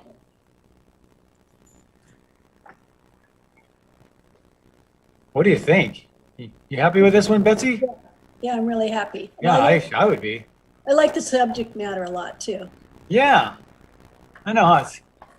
I just found something interesting, you know. If you guys have any interest or if you have any theme that you like, you can either shoot me over a picture or just write me a little note of things. And I keep them in a file. Okay.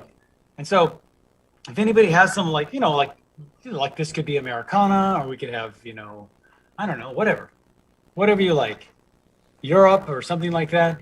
I sent one to you a while ago, and it was, I think it was Peru or Ecuador, with some ladies, Peruvian ladies in a park, kind of. Oh, I'm sure I still have that. Yeah. That's interesting. Oh, let me write that down so I'll run back and look for it. They had hats on. It was really interesting with their clothing, and they were having lunch. It's probably in my ladies. Yeah, and it's like my photo, so you can do whatever you want with it. Okay. I'll make sure okay. All right, so there's really, I hate it when you guys give me these paintings and I can't really critique them. I mean, I could pick on it, but I'm looking for things that there's nothing. You want to get picky here? Okay, I'll get picky. Yeah. No, not really, Bob. See this cloud? Yes. I might bring it behind, or maybe bring some of the foliage up and over it. Okay. Same with here. See how it rests right on top of? Oh, gotcha. Yeah, I see what you mean. Yeah, it looks like a dirigible hanging up there. Right. It's not a big deal, really, but if you just pull a couple little things over it and you got it. Okay, got And it. here now it looks like this cloud is actually coming behind her. It's sort of linked to her right there. So I would even pull a little bit of the shadow into that. Okay. And those are really small things. I mean, I sometimes I might hit a little bit more like a saturated green. Okay. So this comes forward. I could see possibly a little darker shadow. Okay. So that's up to you. And what else? That's it. Those are small things. Okay. So, And by the way, everybody, look how loose she is with these. See these areas? Because she handled them big and flat, just big and flat, she's able to get away with all this loose watercolor. That's why we keep things nice and flat.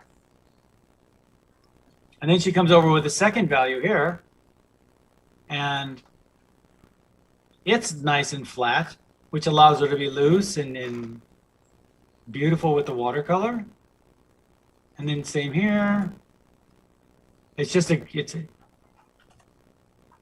it's almost like you're laying flat layers of transparent, like, you know what acetate is, that plastic that you can see right through? Just nice work. Good, thank you. Yeah, you're welcome. Thank you. Claudia. Okay.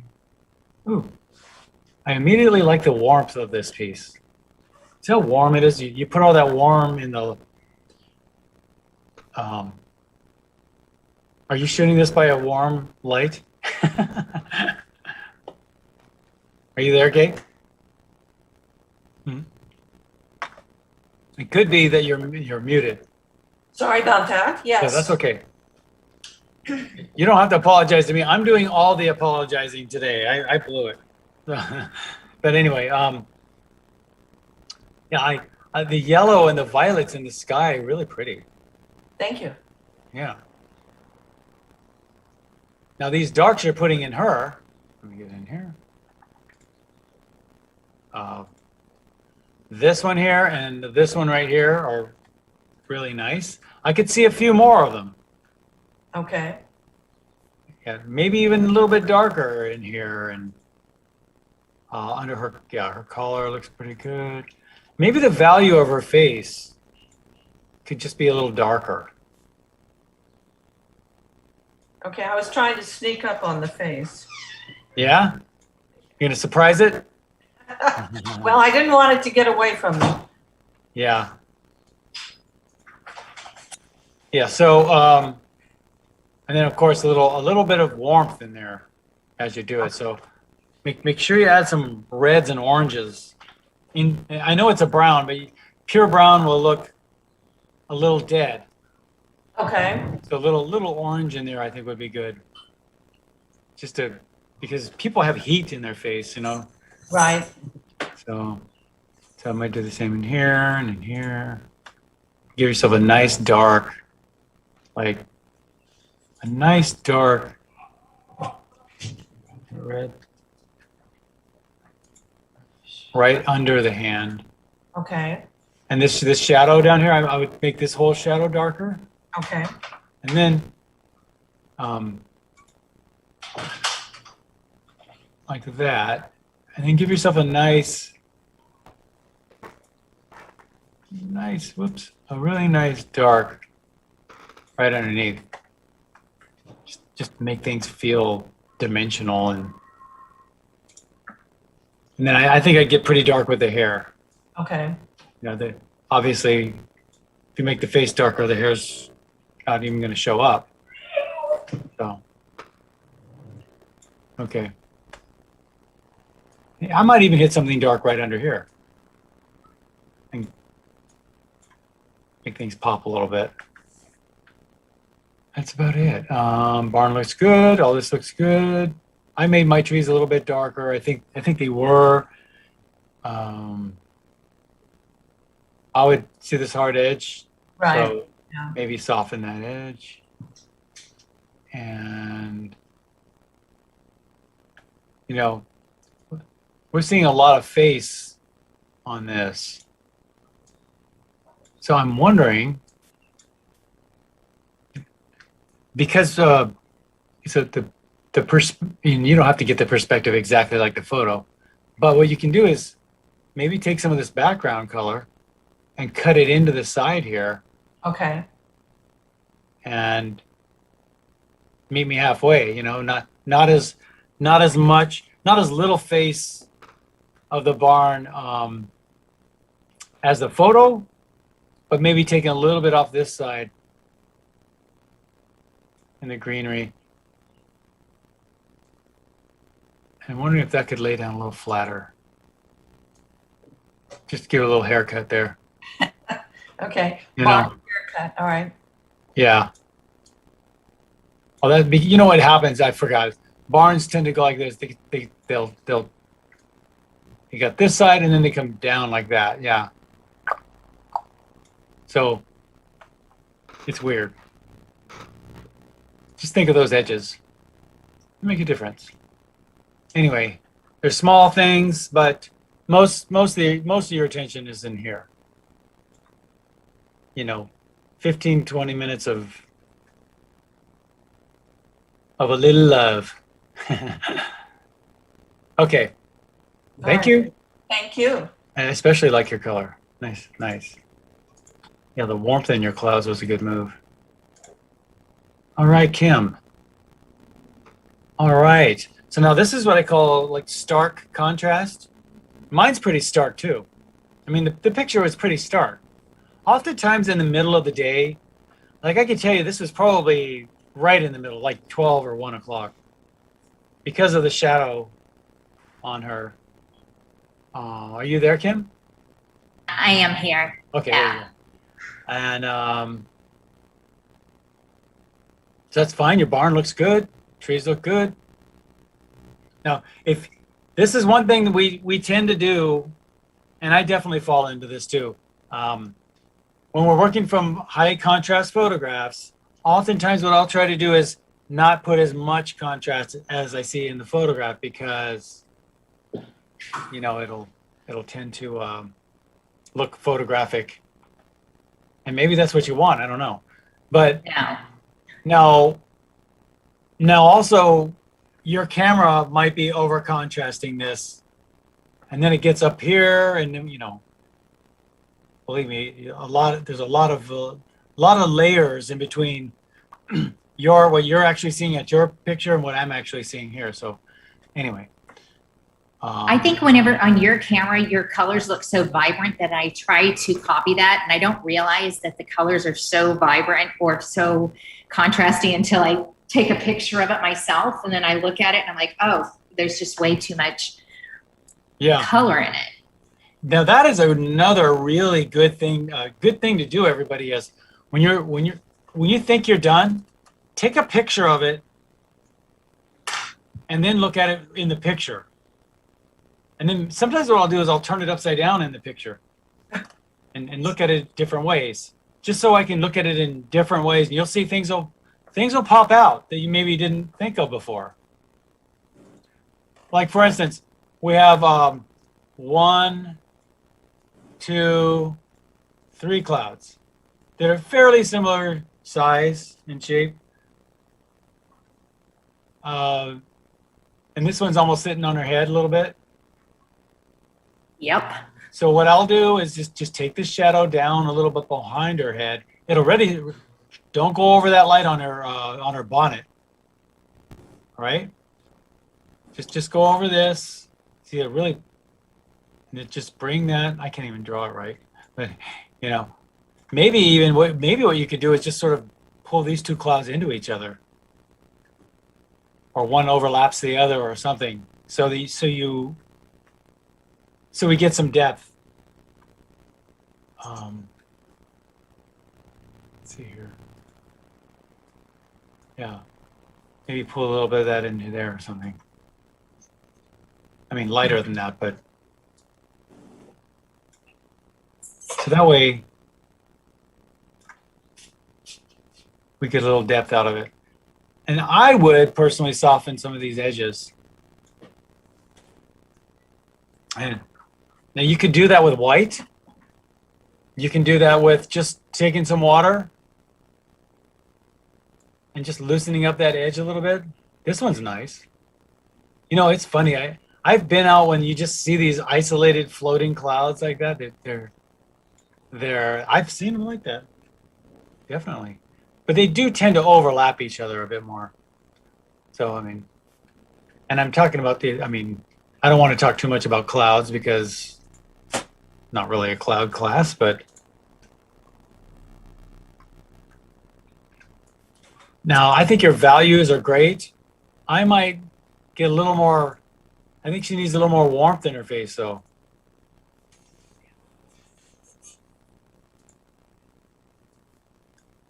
Maybe even something a little bit. So that lightened her up a little bit, but so just think about maybe hitting a little touch of warmth in her hands and face. And don't change your values. Values are good. I mean, they're nice and contrasty.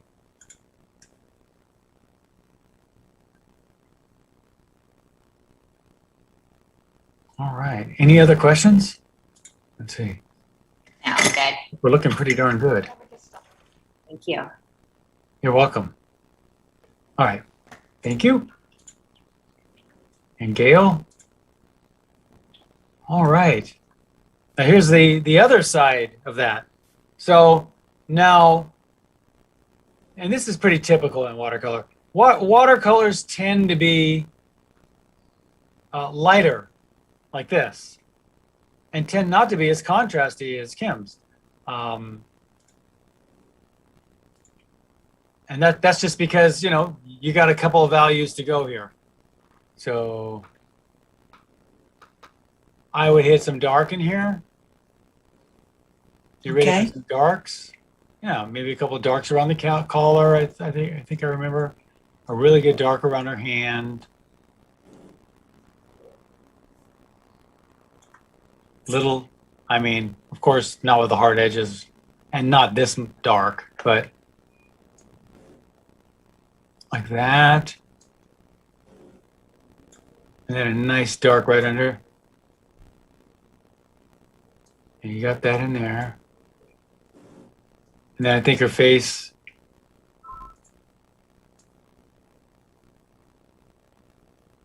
Let's warm that up. And of course, that value isn't dark enough. So let's hit it.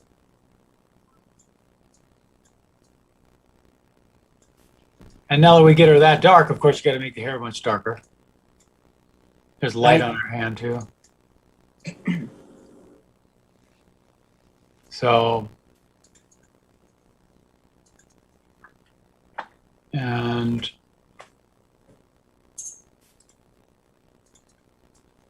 something light, nice and light on her hand, like that. Now you kept these light. There certainly could be light. I mean, they could be. So I'll leave that up to you. If she's wearing light stockings and light colored shoes, that would work.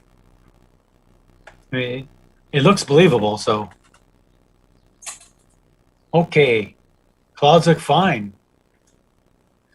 Barn looks fine. Maybe even a little darker on the shadow side if you like. Little contrast. It does look like it's kind of leaning over. So if you flatten out the bottom, actually you could just rough up the bottom like I did. Just take a little something over the bottom. And it kind of feels like it's going, how should I say? It almost feels like it's leaning.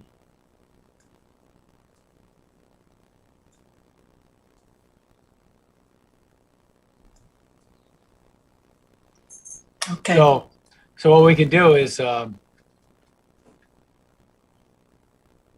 let's see.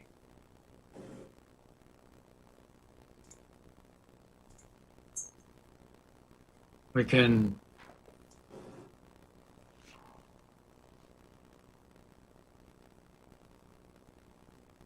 okay, here's what's happening. Because it does go like that, huh? And these barns can be really weird.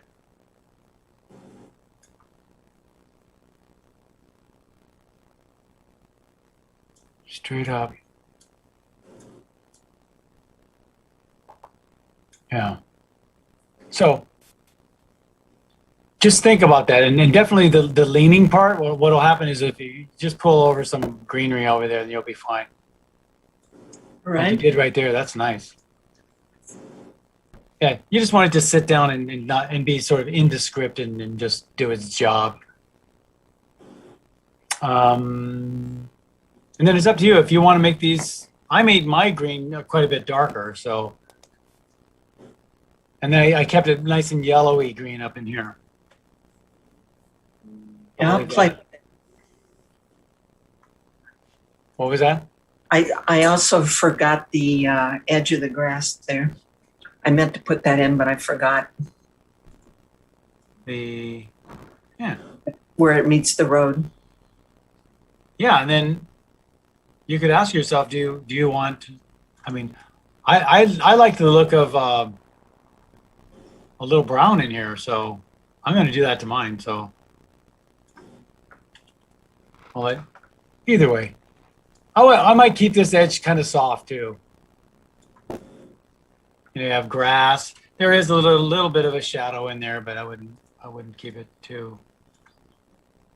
I wouldn't make too big of a deal out of it. This looks good. Anywhere you have hard edges, just think about maybe softening the edge a little bit, or pulling some foliage up and over the edge, and that'll disrupt the edge. All right. All right. Thank you. Thank you so much.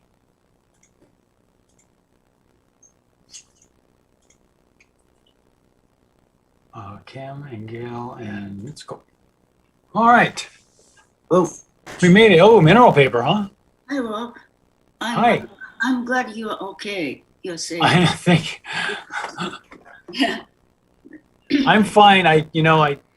Anyway, I just had a mental, I wouldn't even say I had a mental anything. I just completely, It happens. Yeah, it happens too. and here I was yesterday I did a little sketch and I prepped and I was all ready. And then for some reason I woke up this morning and I was just on vacation. I'm sorry. No problem. That's what I get for not looking at my calendar. What a dummy. All right. Okay, this was done on mineral paper. Ooh. Now that's the look, you guys. Look what you get when you're on mineral paper. It shows everything. Everything. Look at these beautiful little puddles. These puddly edges. And you see there's a dark ring around every little puddle? It's great. Did it give you any trouble? Did you have to rub it out a couple of times? Oh, yes, yeah. Oh, yeah. Yeah. It doesn't stay. Yeah. It really doesn't absorb. It just dries on there. Right. It's like painting on your hood of your car or something. But sometimes it's interesting, so. Yeah, it is. It's fun. Actually, I tried to put a little red on her face, but it didn't stay. So, and if I do darker, it will be different color. Yeah. I mean, it's interesting. You do have this sort of burst of light on her, but I mean, it does look like she's coming out of a shadow on there. I mean, if you wanted to, you could put a little color in there, but I mean, the question is, do you even want to? I mean, it's doing its job now, so. Mm-hmm. I guess if you wanted to do more on it, I would say, go for it for experimentation reasons, but it's definitely looking good now. I could see maybe a little, and maybe some more shadows possibly. Mm-hmm. And let's see.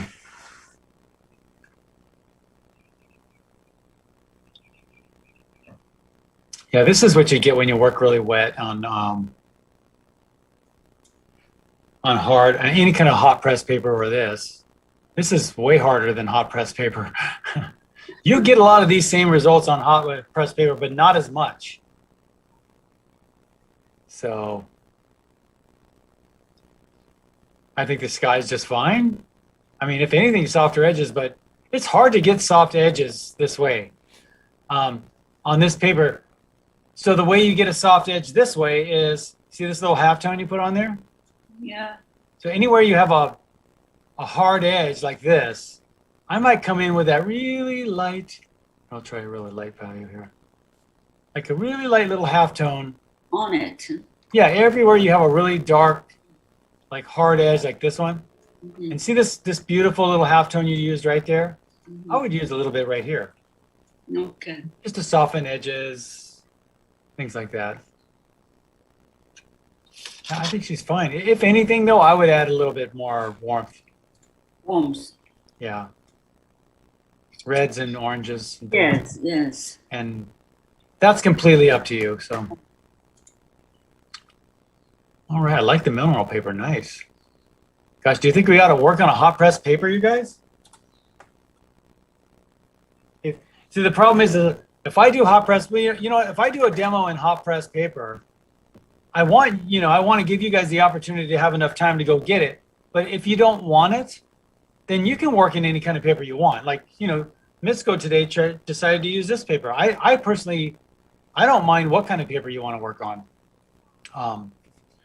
But I do want to give you I don't want to just come in with hot press paper and you don't even know. Excuse me, Rob. Yeah. I think a lot of us might have purchased it before because I think we were going to do a demo on the hot press. So, okay, well, I have hot press paper, so I'm definitely down for it. Let's do it. I love it.